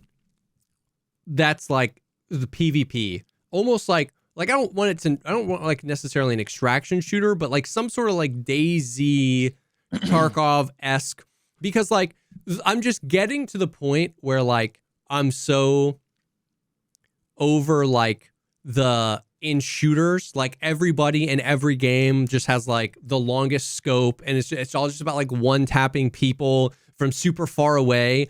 And there's like, wasn't there a game like Blight Survival that was supposed to be this, I think? But every game that's medieval that has that always has magic, and the magic ends up being that, where it's like I cast Fireball from 12 years away, or like crazy OP archery. But like, I've always thought of like, imagine the like grit and gristle that was like OG Escape from Tarkov, just like grounded, this like gristleism. Plus, you know what I always loved about lurking in like the Mordhouse streams was like when you guys would just all be in those custom servers and you never had to prox chat. There was the thing you did where you like both agreed to duel. And I've always thought like some like dense foresty, like mud, dirt, gross, almost like Kingdom Come Deliverance, like, but beautiful landscape. And imagine like seeing another player, and it's like you can't just like whoosh, one shot him. You have to like chase him and almost like agree to like, we're fucking fighting. And then some sort of sword combat that's not like so crazy that it's like unlearnable, but more than just like spam A. Like I loved watching Mordhau because it felt like chess with swords. Like, you know what I mean? And so there's one guy who's better than everyone, and he doesn't die. He just stands in the middle surrounded by bodies. Yeah. And so like I've thought that something like that would work with like the open world survival. I'm sure there's something, but then, this guy would just have the OP sword, or no one would ever want to fight. Like I'm sure that it would never work out like I would want it in my brain, but something that's like no magic, barely if any archery, and like an open world, like sword fighting survival game would be sick. I feel like I have like a game design doc that's like 10 pages long of that game. I feel like Really? we talked about it before. 'Cause remember, I said what I wanted was Quap, but not AIDS. Quap, but not AIDS. Yeah. Oh, that's a throwback. Oh Sorry. god, if you get that reference. Yeah, yeah. It's been around for a while. It was. I think I don't know if I had said Daisy. Maybe I said like Daisy, but what I'd said was like the tone and era of the Revenant. Yes. Remember, I said like, and I talked also about animals too, like the bear attack scene. Yes. I want that to be like a thing. Yeah. Where I wanted to combat in this game, this open world game that was, like I think I had said like Skyrim meets Mordhau meets the Revenant meets like Daisy. Dude. Where I want to just like start from scratch and I want to use an axe to cut down a tree, not because I only have an axe and I haven't made the chainsaw gasoline yet, because that's technology is the axe. Yes. Right? Yeah. And make a log cabin. And I think I had even said, I'd even have elements of Death Stranding. Because the cool thing about Death Stranding is like the impact you have on the environment is permanent. Yeah. So what I'd said is like if I have to go to the lake 3 times a week or whatever, like eventually I want the tall grass there to be a trail cut there. Yeah. So that if you're ever walking, all of a sudden you see smoke in the distance or you see a trail. I had envisioned a few different elements, like whether it was a reference to like Into the Badlands. Did you ever watch Into the Badlands? No, but I know that show. With like I know the of tattoo, it. the Clippers. They're basically like assassins, and they have like they're like Roman numeral, like not Roman numeral, but like tick marks, the 4 with the slash, yeah. All covering their back for their kills. I was picturing like imagine if your hair or beard yes, it grew every day in the game you were alive to the point where you're walking through the woods and you see a dude with a long like braided beard. You're like, this guy hasn't died. The character hasn't died and he's made it to like clearly old age and just like all fucking grizzled and would be so fucking sick. And there would just be no words exchanged. It would just kind of be like he puts the fucking elk down that's on his shoulder. The other guy puts down the thing and it's like that is the shit I'm talking about. There's like almost, if you give enough time for environmental storytelling in a PvP setting. In a game like Tarkov, it's never, you're just like, this guy's juiced, bam, one tap. You know what I mean? But that like moment where you see something and there's an exchange, even if there's no words and stuff like that. There doesn't feel like there's, and maybe I'm wrong, like correct me if I'm wrong, but there doesn't feel like there's PvP games where there's this like preparation phase, because like that's exactly what I'm thinking. We're like, he's on his way. The old gristled long beard dude just either finished a quest or just killed some people and is taking loot back to his house. He's hunting or whatever. He sees a guy, they kind of square, and dude, you like drop your bag, you drop your stuff, you take your thing off, and like that's a part of it because you have time, because it's not like shooting 300 meters away and you guys walk up and just like initiate it. Like imagine, and then one guy might turn and fucking run, and you're like coming at you, dude. Like imagine you being on your own thing and then like coming across a fight and like witnessing some shit go down, you know what I mean? And then like, yeah, dude. Oh Snipe man, the one guy who just won. Oh, dude. I have been thinking about this for so long. Obviously, you have too, but something like that where you get that almost storytelling that you get out of these single player RPGs. There's not a whole lot of PvP games that give you a lot of time to get a little bit of that storytelling, because everything is just shoot either the lightning bolt, the magic, fireball, or the LPVO scope with M61 in my DVL. Everything is just over so fast now. You know what I mean? Yeah. Imagine like, see, I envision like, there's crafting. And imagine if the crafting was good. Can you imagine that? Whoa. I have on my design doc crafting : good. So we've got that locked in. Yeah. Yeah. The graphics good. Like, can you imagine? Performance good. Why don't devs just do this? I don't understand why. Like they must have just not thought about it. No, but like, so let's say, you know, you build your little cabin, your little fire pit, whatever. It's like, oh, okay, well, I'm going to do, you know, maybe there are NPCs that you can sell stuff to. You have a little, like, you could build a workshop or whatever. But then it's like, you have a server where you have a little hovel that you build where it's like Joe is right across on the other side of the stream. He builds a cabin there. All of a sudden now you have like a village where it's 2 or 3 or 4 of your friends. And then imagine someone joins the server and they're just like a lone person. They can like wait until like one of you just goes off to fish and then fucking try to sneak up on you or whatever. Or they can come in and be like, hey, can I join you? And you have the whole like, you outsider, we don't fucking trust you. You know, which is I'm sure like a lot of the Rust element kind of has there, but for sure it would just be cool in that period, in that environment. And I mean, the biggest thing too for the combat for me is I want the time to kill to be approximately in the I'm uncomfortable range. Yes, like the bear attack in the Revenant, you're like, if you want to kill someone, it takes some doing. Right? You stab them, they're like fucked up, but like they're not dead. You know, it's not going to be in Mordhau you go shing, shing, and they're dead, right? It's like 1 to 3 hits and they die.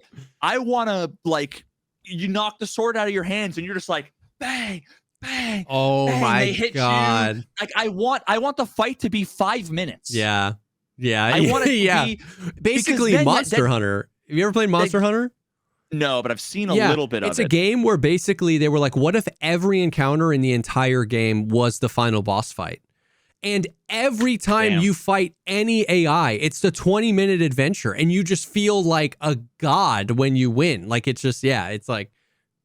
Imagine me and Jesse put us in an elevator and then say, you know, do you want to play a game? And it's like one of you walks out if you're alive. Me and Jesse would take us an hour. Be 20 minutes, just like, because all of our punches are doing 1 damage and we each have 500 HP. It's gonna take a while, right? Like, I'd be like, I'm gonna break your neck, and you'd be like, ow, what the fuck? I'm like, elbowing you. Shit. They do that in the movies and they just die, but I just did that and I pulled like some muscles I'm in like, your oh, neck. thank right? you. Like, you adjusted me there. Yeah, right. Like I want it to be fucking gritty and. Because what that does is it gives opportunities for a wolf to come and like attack randomly, or a person to come and save you, or for you to like try to disable them, fucking cut their Achilles and like try to run away, because otherwise you're gonna die. It would make it so that like the stronger, better person would win the vast majority of the time. But it would give you enough, you know, make me play Magnus Carlsen in chess enough games. Give me 1,000 years and one time he'll be too drunk or something and accidentally fuck it up, and then I'll like be able to make a draw with him. Right? Like give me enough time. Dude. That's actually probably still not true. 1,000 years. Dude, something like that. Something that's got the like open world element, the emergent gameplay there. Like the rust of it all, where it's like you never know. You see other players and there's like valuable reasons to team up. There's valuable reasons to get aggressive, and you never know what's going to happen. And it depends on who you are, who they are, where they are on their journey. A game that doesn't rely on like some central quests. Everyone's just like, come on, don't PvP. I'm doing the quests. Like just existing in the world and messing shit up is like the point. You know, and maybe there's like, what I love about DayZ is the like, you know, the old, I think Trinaris is like the original map, the Northwest Airfield. There were like places, you know, that would be these hotspots for PvP because there was always like really good loot there. You know, there's almost like a flow to the map, stuff like that. But it's set in a world where you can't just one tap people from a bajillion years away, and fighting someone should feel like you just fought someone. You know what I mean? Yeah, and even then too, after that fight, right? You win the fight and you're like, you got to take that fucking deer that you like, I can't carry that now. I'm too fucked up. Like, you know, and especially too, if it's if it's like 1820 or whatever, Yeah. and you get like a massive sword slashed through your bicep and you got a stab wound that punctured your lung, Yeah. right? Like, you're gonna be fucked up for a long time, and you might die from like infection. Yeah. Like, you gotta go back and like fucking vodka, like pour that because Yep. that's all you've got, or you don't, you could stitch that up yourself. Try not to you could fucking the mini game to not pass out from the fucking pain. Like, dude, it would be. I just think that would be cool, dude. Something like that. Come on. There really was a game though. Yeah, Blight Survival, I think, is the name of the game. It's not out yet, I don't think. A 4-player co-op action horror roguelike. Oh, okay, so it's nothing like that. We venture into no man's land between warring states where terrible things happen. I remember the trailer being like almost exactly this vibe. Let me like YouTube. People talk about, is it The Long Dark? Is that one that people talk about? Maybe they're like, oh, it sounds like The Long Dark, and I'm like, I don't know about that. Yeah. That's also, I think, single player. Yeah. But like, okay, yeah. So watch this, pull up this trailer, and then just like the first few seconds of it. You want me to show it? Oh, yeah, you can.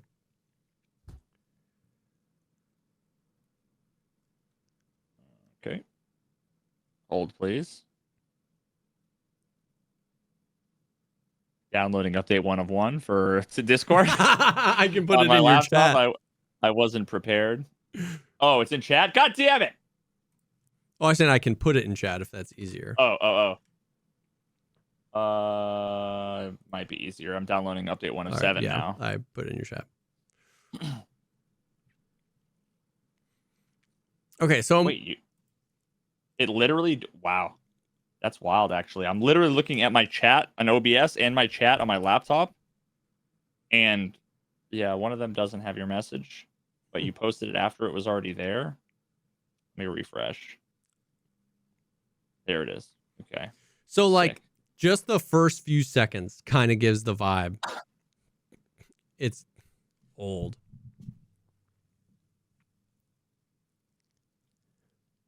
Oh my god. Yep. Oh, is that a zombie? Yeah. But like, okay, stop there. Pause. Just that. Like the fact that it took 6 tries is exactly what you're saying, where it was like, die. And then the fact that when he got up, he like stumbled up. Like basically the rest of this trailer is not it. But that 3 seconds is like exactly. Yeah, exactly the vibe, dude. He's exhausted, bro. He's like, oh. And if that wasn't a zombie, imagine smashing in. Again, I want this to be fucking brutal. Yeah. Right? Like, again, if you haven't seen it, Google the Revenant bear attack and watch it. It's the most brutal fucking, like, Leonardo DiCaprio gets taken to 1 HP, in real life, as close as you can get. And the bear gets taken to 0. And it's like a savage fucking thing. I want a little bit of the experience of I'm smashing someone's face in and I'm realizing I'm killing another living thing. Oh my god, I feel bad when they're like, no. You're like, oh my god, right? Like, you can see the zombie kind of doing that, and I'm like, I do a little bit. I don't feel that ever in a game. Yeah. When I blow someone's head off with a fucking rifle or whatever, like I'm never like, I kind of want that.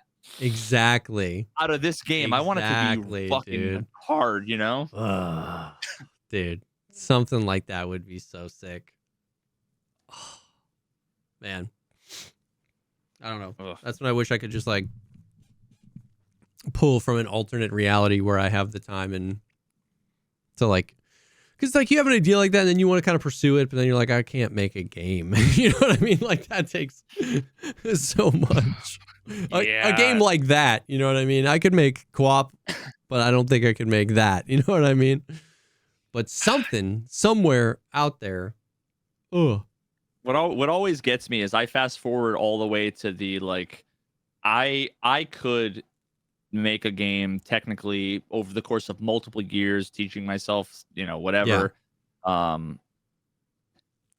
But as I have developed from scratch and shipped I'll say dozens, on the order of dozens of pieces of software. Personally, single-handedly, it's always the last 10% that makes me. I have to write copy for the store, and I have to get all the things localized in 20 different languages, and I have to send in like license agreements to such and such a thing. It's like all the bullshit, let alone the sound. You need the soundtrack, and then you need all the menu assets designed. It's like all of the stuff that isn't just I'm a guy running around shooting guns. It's like all the busy work, tacked on bullshit, the businessy stuff. That's like, I don't want to do that myself. And then if I don't want to hire somebody, because then I have to pay them, and I can't pay them if I have a game that I haven't made money. So it's like. That's why how you do like early access or whatever, because it's like I need money before I'm done so that I can pay the people so I can be done.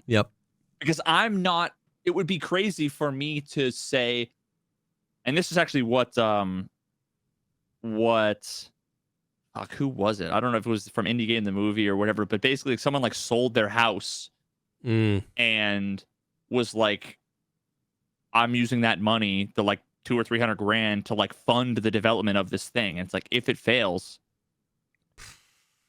like you're now gonna have to go live in a tiny little townhouse with your 3 kids, and like so like I would never want to do that.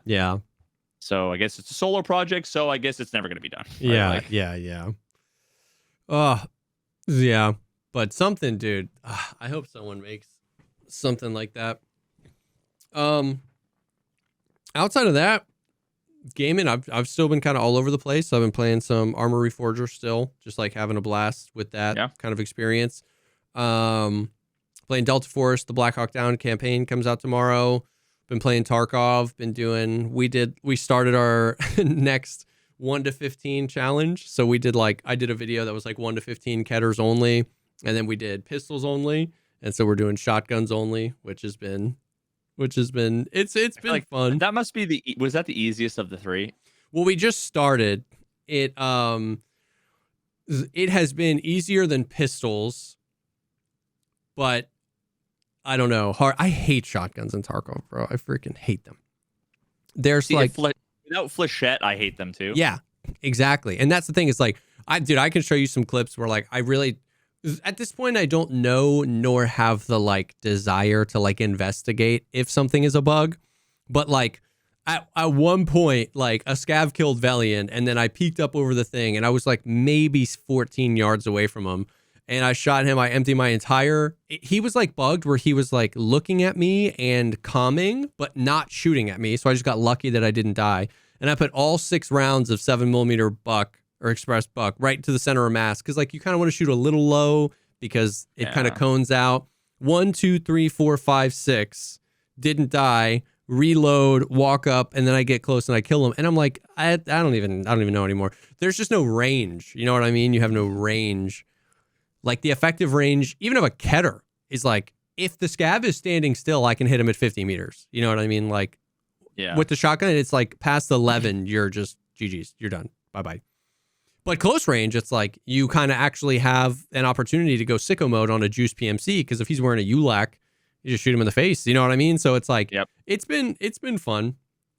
I'm trying to think. It's so funny. I'm trying to think if there's any if there's been any. I feel like there's been a few things, Tarkov related things, where I was like, oh, we should talk about it on the podcast, but I can't even remember them. Like they just sift through my fingers now. You know what I mean? Like there's been some updates. There was a bug where, because like, you know how everyone was frustrated that if you got shot in the neck, you would die one tap because it's not the face. And so then they made the neck, they left that hitbox there, but they made it it's shared with the thorax HP pool. So you can't get one tap there. Well, there was a bug where like Gigabeef got to repeat like 100% of the time, where like if you had like an armor that had like neck protection, like the little aramid thing. And if you had an armor plate in the thorax part of it, if you got shot in the neck, I could be getting some of this wrong. I watched his video and I was like, oh, but if you got like shot in the neck with a round that had enough pen to penetrate the plate, it would hit both hitboxes. It would hit the thorax hitbox and the neck hitbox, effectively doing double damage. So it's even worse. So it was like the net hitbox was back because it was a part of the thorax, but it would just double up the damage to the thorax, which would then still one tap you. And he put a video together, and in the next patch, like one of the line items was like fixed a bug where getting shot in the neck would do double damage to the. So apparently they investigated too, and they found it and they fixed it. But there was like a few things like that. But that was good. It was yeah, I don't know. I've been having way more fun with Tarkov, playing Tarkov less, and just like bouncing around. You know what I mean? In moderation. Yeah, for sure. Like I've been doing fun stuff where like all day I spent like 6 hours where I did a stream where every single person I ran into, I VoIPed with them first. I tried to. I was like, yo, do you want to be friends? And some people were like, no. And I was like, all right, let's fight. And that just like made the stakes higher. But like a lot of times someone was like, yeah, dude, I'm just trying to do this stupid quest. I keep running into people. And I was like, let's do it, bro. I got you. Like, I'm with you. What do you need? Let's go.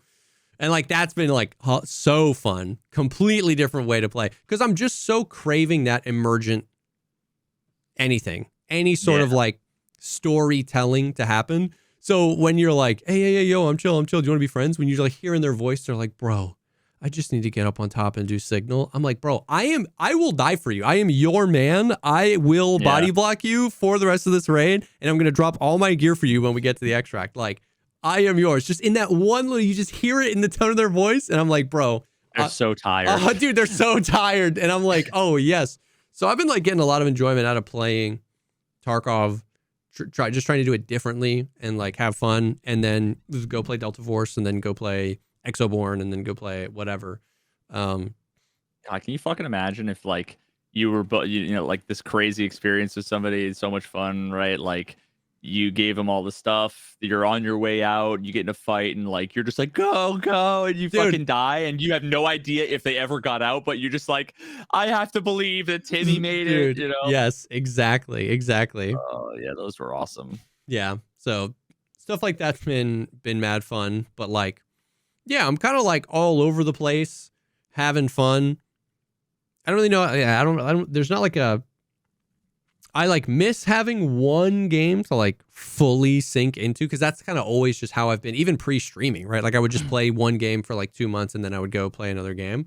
So like the variety's been really nice on the mental to just like keep me not going insane playing Tarkov. But it's like I almost kind of like want there to be something, you know what I mean, to just like fully go crazy with. But I wonder if that's less common these days, because like the reason why I think I'm like that too is because back in the day I had to go to Blockbuster Video and rent the game, and I'd have it for, you know, a week or two, and then I'd have to return it. So it's like I need to get everything I can out of this game because I'll never see it again. Whereas like, you know, kids these days, they've got Steam, and it's like, I'm gonna play LOL for 45 minutes, and then I'm gonna go play Balatro for 10 minutes, and then I'm gonna switch over and do 2 scab raids on Tarkov, and then I'm gonna go back to fucking playing LOL again. And it's like, you know, it's for sure, I can't. It's like if I want a game, there's a game I want to play. Yeah. So like, why would I want to play number 2? The other game, if there's a game play number 1. Exactly. Yeah. And so, yeah, exactly. I'm exactly that way, but I'm in this weird spot where like the game that I play, it's not necessarily the game I want to play, but the game I play, right? Like if I'm playing anything else, the most common question is like, hey, are you done with Tarkov? What's going on with Tarkov? Which I'm not even mad about. It's understandable. Like I made my bed. I made 1,000 Tarkov videos on YouTube, right? Like I get it. But the game I play is a game I don't want to play all the time anymore, right? Like I'm salvaging the last little bit of love I have for the game by not forcing myself to play it 24/7. And so it's like, I'm almost coming at that problem backwards. Instead of being like, oh my God, there's a game I want to play and I have such a limited time to play it. I have an unlimited amount of time to play a game that I don't want to play that much. So I have to fill the rest of that time with something else. You know what I mean? So that I can like enjoy playing this game. Which I know is like, I'm not complaining, obviously first world problems. It's like you get paid to, you know, your career is streaming video games and you don't know which video game you want to play today, it's for sure.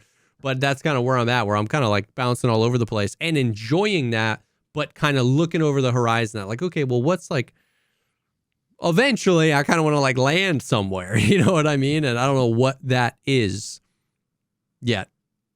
Yeah, I'm not sure what. I want it to be Star Citizen, but that's like still 4 light years away. Yeah, literally. Yeah. What will we? There was another game that was. Oh, you know what? It was the same guy who made Binding of Isaac, Super Meat Boy. Okay. Edmund, I want to say McMillan, I think is his name.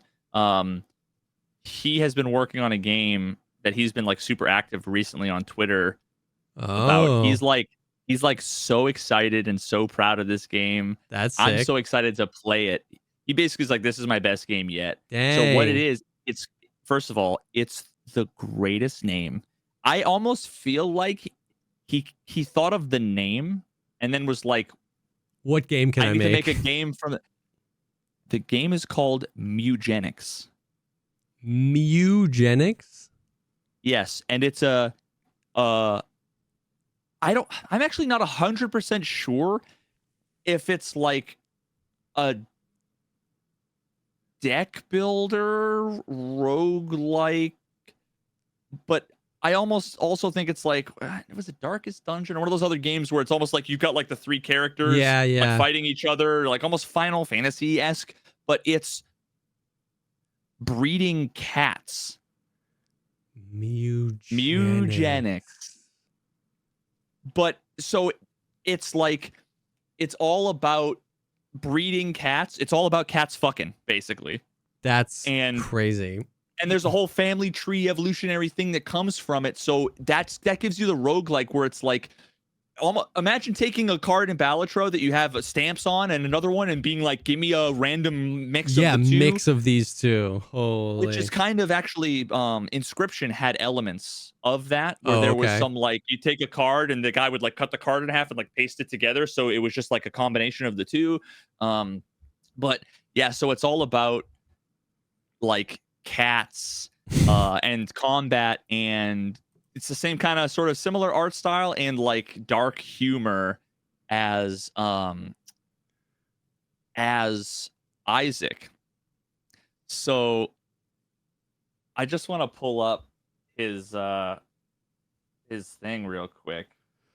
Mugenics is an upcoming tactical role-playing roguelike life simulation video game. The game has players breed cats, which assume character classes and are sent out on adventures featuring tactical combat on a procedurally generated grid. Yeah, man. So, like, here he has the soon-to-be polished family tree, just a normal cat breeding game. Oh, my God. And it starts off with one eye. And God. This one has a messed up brain. I don't know what the... Oh, that's an ad.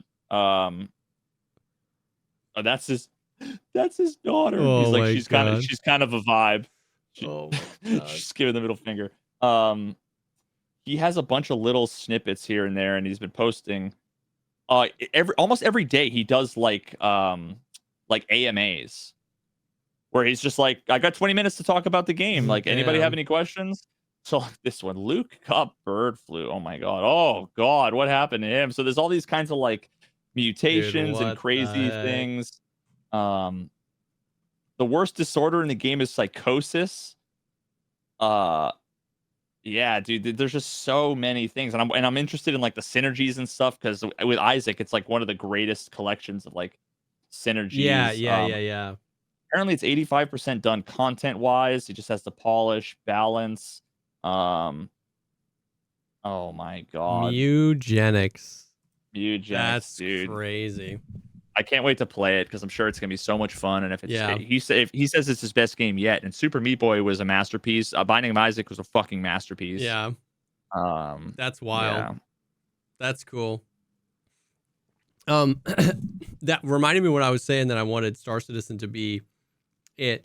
One of the things that I thought was interesting was like, that I forgot to bring up last week, was how like weirdly like cosmically linked the development of like Star Citizen and Escape from Tarkov have been, they're always like in the same spot where it was like 2019, 2020, 2021, Tarkov like took off. And like a few years ago, Star Citizen had that same thing where it just like hit the zeitgeist, Summit started playing it, and like everybody, whatever.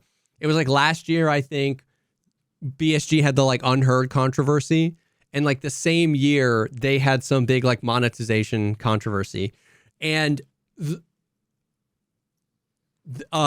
recently, basically at the end of last year, Star Citizen was like, hey, we have to fix the game. Dude, literally everyone in the Star Citizen community was basically saying the same thing as the Tarkov community, which is like, you can put out new features and new ships and stuff, but the game is so broken, it's unplayable. And that only gets you so far, right? So it's like, it's the exact same thing. And like late last year, basically Star Citizen was like, in 2025, we are going to prioritize fixing the game, and we're going to like fully stall and like pause feature development. Like we are going to like fix it. And then like Nikita said the same thing on like the podcast, like right before this past wipe. He was like, next year, we really want to focus on stability and optimization in the player experience.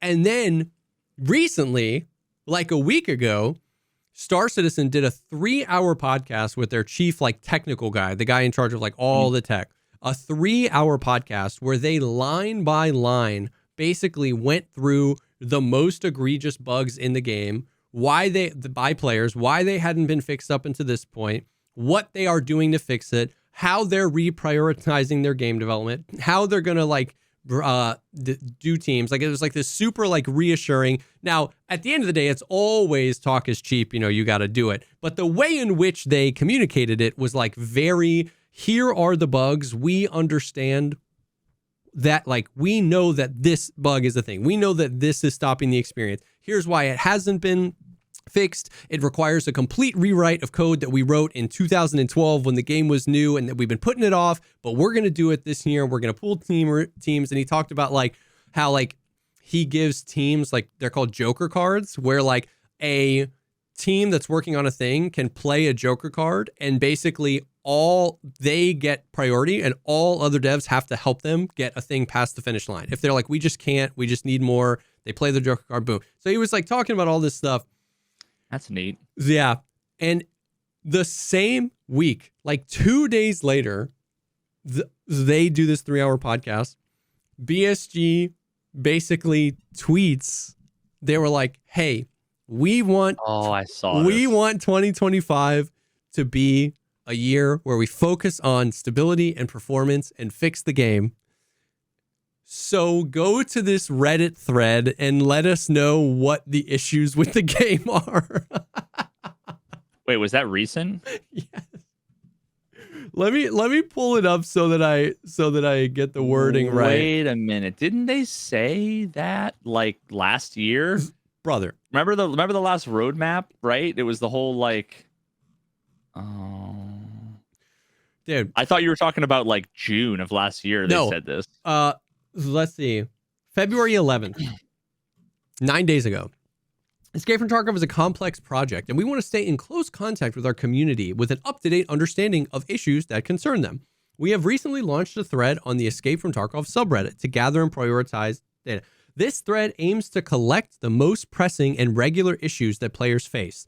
When posting an issue, please use hashtags for whatever. Try to describe the problem in the most detailed and concise way. Here's an example of a bug report. We are actively increasing communication with players in various platforms. Now, here's the deal. I'm glad we're doing this at the end of the podcast because I know there's going to be people who are just like, don't shame on them for doing the right thing. I hope this leads to everything. Unicorns, rainbows, fairy tales. I hope this leads to every single issue in the game being fixed. But it was so interesting. I just find it fascinating that like you can just put a pin and any point in time, the development of Star Citizen and Escape from Tarkov, they're going through the same thing. I find that so fascinating. But how close it was to, you had these games doing the exact same thing. One game went, I'm going to get the most important guy at the company on camera, and we're going to go through and we're going to tell you we understand, we know this bug exists, this bug exists, this bug exists, and here's how we're going to fix them. And 3 days later, the tweet was, this thread aims to collect the most pressing and regular issues. When posting an issue, please use a hashtag. It's like, you should know. like you should tell us what the most pressing issues are and what you're doing to fix it. So I found that to be just the fact that it was so close. Now, once again, I am in no way saying like Star Citizen devs did the best. They have their own freaking controversy. They have their own problems. I look at that community from a distance, right? So like if you're a Star Citizen guy, you might be like, they're the worst, maybe, for sure. But just the contrast of like, I'm going to look in the camera and I'm going to be like, this is what we need to fix for 3 hours. And then them being like, hey, go to this Reddit thread and tell us what's wrong with our game. It just felt very interesting. It's also interesting too that it's like, this seems like something that's almost like a long, I don't know if is it a long-term thing? I don't know. No idea. But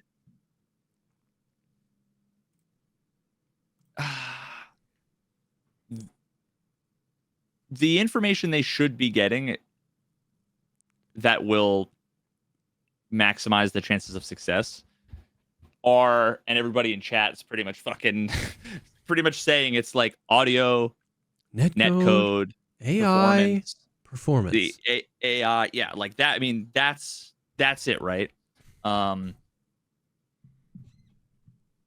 They shouldn't need anything from us. Exactly. They shouldn't need anything from us for that. But instead, it's like they have this massive big project, or this big thing, and they want to know what the issues are. And they're going to get inundated with 800 billion things. Like the one example they have, example of bug report, when interacting with and BTR driver, you cannot pay for services regardless of where money is in the inventory. There is a sufficient amount of money. It's like, I know that's just an example, but what that tells them is, oh, this is an example of the kind of thing you should report. So they're going to get a million one-off or two-off or three-off bugs that are the least that prioritized literally mean things. Nothing. Yeah. Next to the giant that is 50% of the time nobody can hear shit. Right? Like it's like the audio is like, it's so common, it's so prevalent, it happens to everybody. It's been happening for 6 years. You've done 4 audio engines, you can't lock it in, and they're like, let us know what's wrong with the game. For example, one time my PMC stubbed his toe and he went owie when he was supposed to go owie. And I'm like, well, what? Like, you know what I mean? And it was like some sort of like acknowledgement. Like once again, I'm not at all trying to stroke the frickin' Star Citizen devs because I'm not in that community enough to know, like, maybe they were lying through their teeth. But that type of acknowledgement would just go like such a tremendous way in the Tarkov community to be like, hey, audio, here have been our issues with it. Here's why behind the scenes it's way more complicated than you think. Here's what we're doing to try because it's still at an unacceptable level. You know what I mean? Like the netcode or the performance, like Streets. We've always struggled with it. The map's just huge. We haven't been able to lock it in. Here's what we're going to try and do in the future. Like, I know that that's not an end all be all, right? Like at the end of the day, talk is nothing until they actually fix it. But it was one of those things where I questioned, I questioned, is that Twitter post worse than tweeting nothing? Being like, hey, go to this Reddit page and let us know what's wrong with the game. To me, I was almost like, dude, if you don't know by now, I can't convince you. Yeah, and judging by the responses to that tweet, movement armor are completely garbage. Revert to what made the game great. Fix BTR. It's invisible. You missed a hashtag cheating. I asked several Delta Force players why they don't play Tarkov. They all answered because there's no way to know extractions. None of those things not on the are in the top list? 40 things. I mean, cheaters, yeah, but like... No. But like, if people say cheaters is something... Is that going is okay, there's two worlds, right? There's a world where people post cheaters, hashtag cheaters, and there's a world where they don't. Those worlds are exactly the same, other than in one they posted hashtag cheaters. Yeah. They're like whatever they are doing or not doing, they will continue to do or not do. No, you're so right. So thanks for the arena update. The by now I can't even hear anyone. Oh, there you go. That's like a douchey thing that they'll ignore. I didn't even look at the thread. I just was ping abuse is just as rampant as cheaters and promoted by streamers. Hand bugs are better, but still happen. Randomly increased scav HP is still confusing to newer and even older players. Ammo and armor are always buggy. So much to tell them about battle money. Yeah. What's the point of the in-game survey? Oh my god! Like literally, it's just yeah. They might as well just post a sign that says "Kick me in the balls. I'll give you what you want." Like, yeah. So it's like, once again, I'm at a point where like, I hope it works. I hope it works first. I hope that I look back and I go, I was wrong. The Reddit thread, that's what we needed the whole time. I'd love that universe, because if it led to Tarkov being fixed and better, I'd gladly eat crow there. I'd gladly be like, you know what? I thought we needed some other stuff, but the Reddit thread is what we needed. That's the universe I hope for. But I'm at a place where I'm just like, damn. You know what I mean? It's like the same 5 things that were like, the same real 5 things that are the big issues are the same real 5 things that were the big issues in 2020. And so to now, and everybody's been screaming those things from the rooftops for 5 years. So it's not like we've been like hiding the fact that the audio sucks. And so for it to just be like, hey, let us know what's going on. You know what I mean? I don't know. So it's like there's 2 sides of me. One side wants to literally just like gig 'em all and be like, you guys are the most incompetent people ever. And then the other side of me wants to go literally, hey, better late than never. I hope you actually start listening. I'm like a passerby now. You know what I mean? I'm just like a guy that plays a couple times a week now. That's what I want to be. But I hope it's better late than never. The problem with better late than never assumes that it's a thing. Like exactly what they're asking for is exactly what's been happening for 7 years. Yeah. It's been people providing low quality feedback about like 80% of it is about the non fucking prioritized issues, and 20% of it is people mauling about the things that they should already know about and that don't need to be said. And if they are going to be said, they should come with some kind of data, technical analysis, testing information for how to reproduce this or this, or right, like this area is problematic or this. But so why now? Yeah. Continue to ask from the lowest quality people, which is random Redditor. Yeah. Right? It's not like they're a tester. It's not like they're a fucking alpha or Sherpas, owner. It's not like a Sherpa. Yeah, right? Like it's, and I'm not even saying like streamers, because like all streamers, it's a subset, a collection of all people, which is the best to the worst, low quality. Some people are great at the game and have dog shit takes. Some people are terrible at the game and have great takes. Yep. But they're like the lowest quality feedback people give us the lowest quality feedback on a bunch of other platforms outside of the game that we have historically basically been ignoring forever. And we're asking you for information that if we had been paying attention to all of these platforms before, we wouldn't have to ask you. Yeah. Yep. So unless they just want us to QA the latest patch to see if there's any weirdness of what's going on today. Yeah.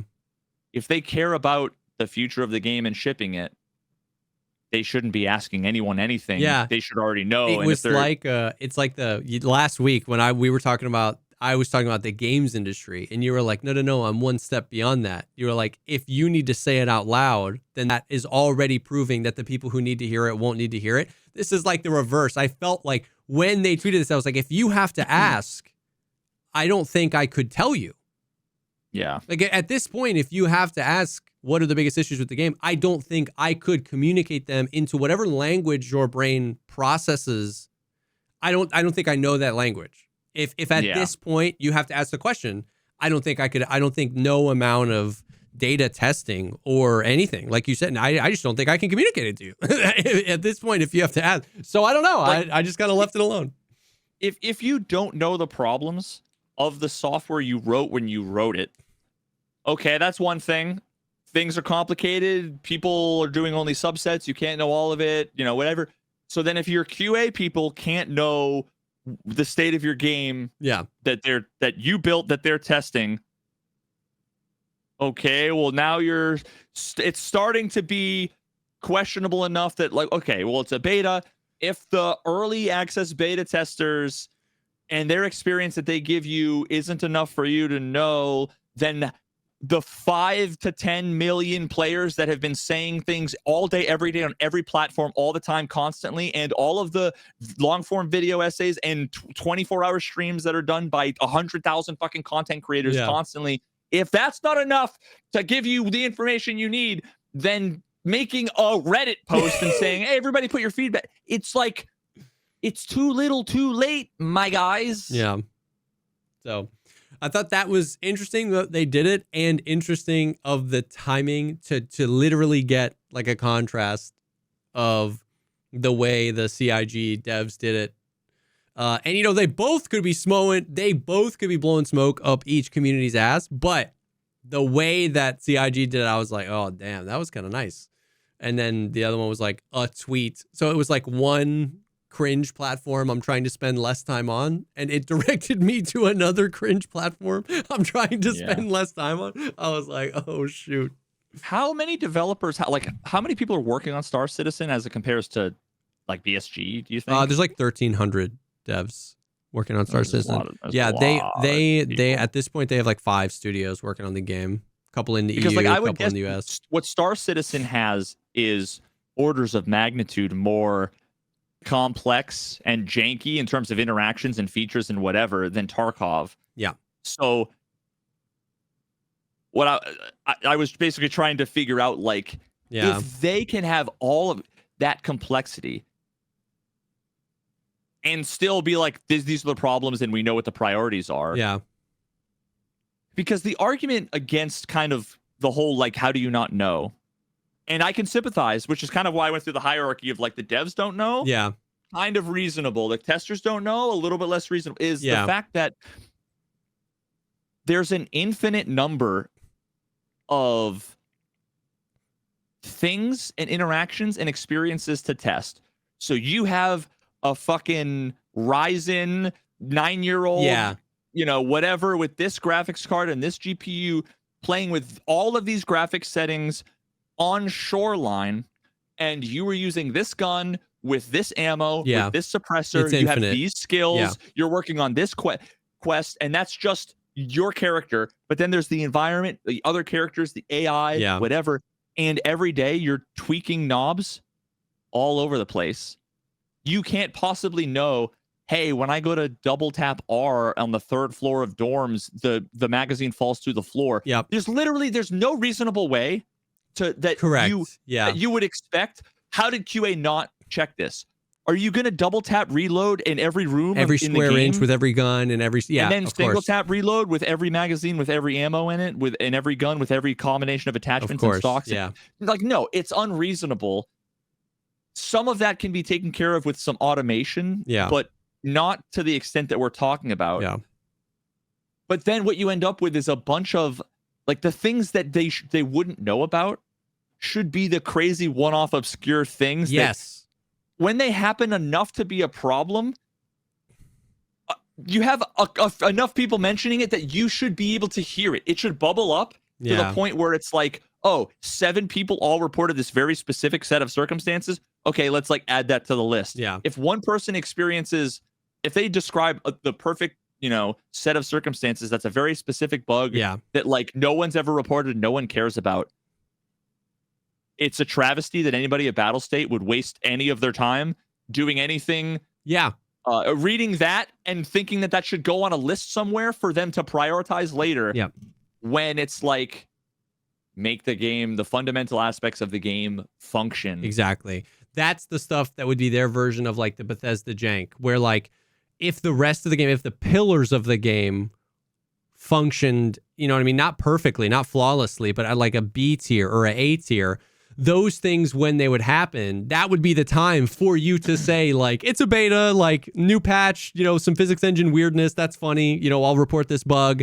That's the like Bethesda jank where you're like, oh, okay. Like it's inconvenient, but it's like, that's kind of what I signed up for. Right.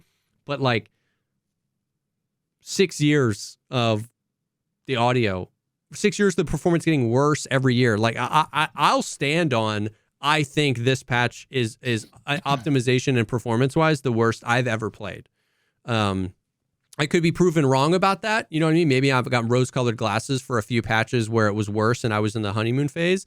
But I think that this is the worst optimized patch ever.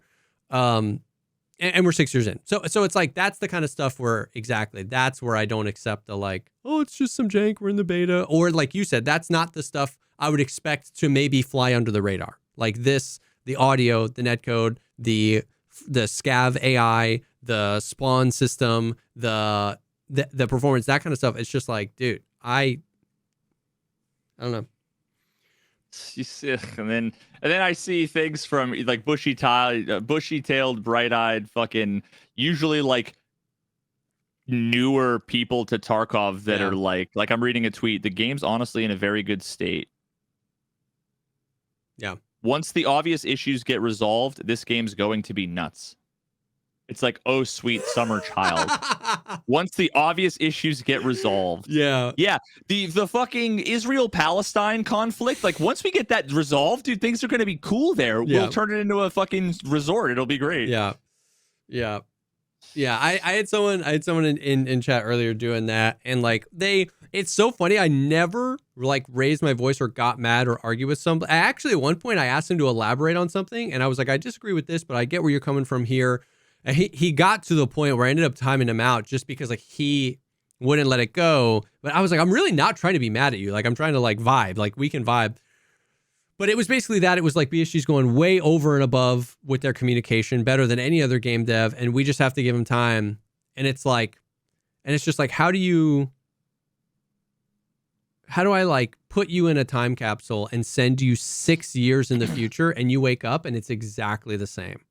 Like, it's just like, how would you feel? Like, you know what I mean? It's like, I get the feeling you're feeling, which is basically what that was like. As soon as the obvious issues are fixed, I get that. But what if I told you I said that in 2019?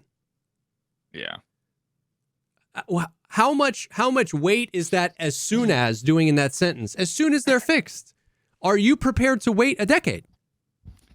They must not have ever seen a single Christmas special in their lives where the kid's like, Daddy, are you going to come to my baseball game? Like, I'm finally going to pitch. And the dad goes, I'm absolutely going to be, I'm not going to miss another one, kiddo. Trust me, I'm going to be there for you. And the kid's fucking on the mound about to throw out, the game-winning pitch. He looks and into the stands. He sees the empty spot where his dad sits next to his mom and nowhere to be found. And it's just disappointment. And what this kid is saying is, I can't wait for dad to show up. Yeah. He's definitely going to be here. It's going to be awesome when my dad gets here. It's like, kiddo. Yeah. Yeah.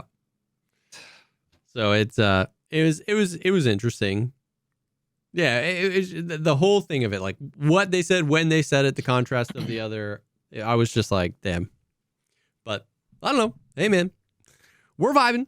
We're floating. We're just floating through space and time. I'm just riding my horse. Yep, I'm just riding my horse to the Old Town Road. But that is the stuff for this week. Thank you guys for hanging. Thank you once again to Chubbies and Factor for sponsoring this episode. If you want even more beautiful podcast content, You can go to patreon.com/thepodcastpod. We've been getting a lot of good feedback on the episodes recently. It's a good time over there. Great conversations. You guys are the best. Thank you so much for hanging. Thanks for supporting us. And we will definitely see y'all on the next one. Peace.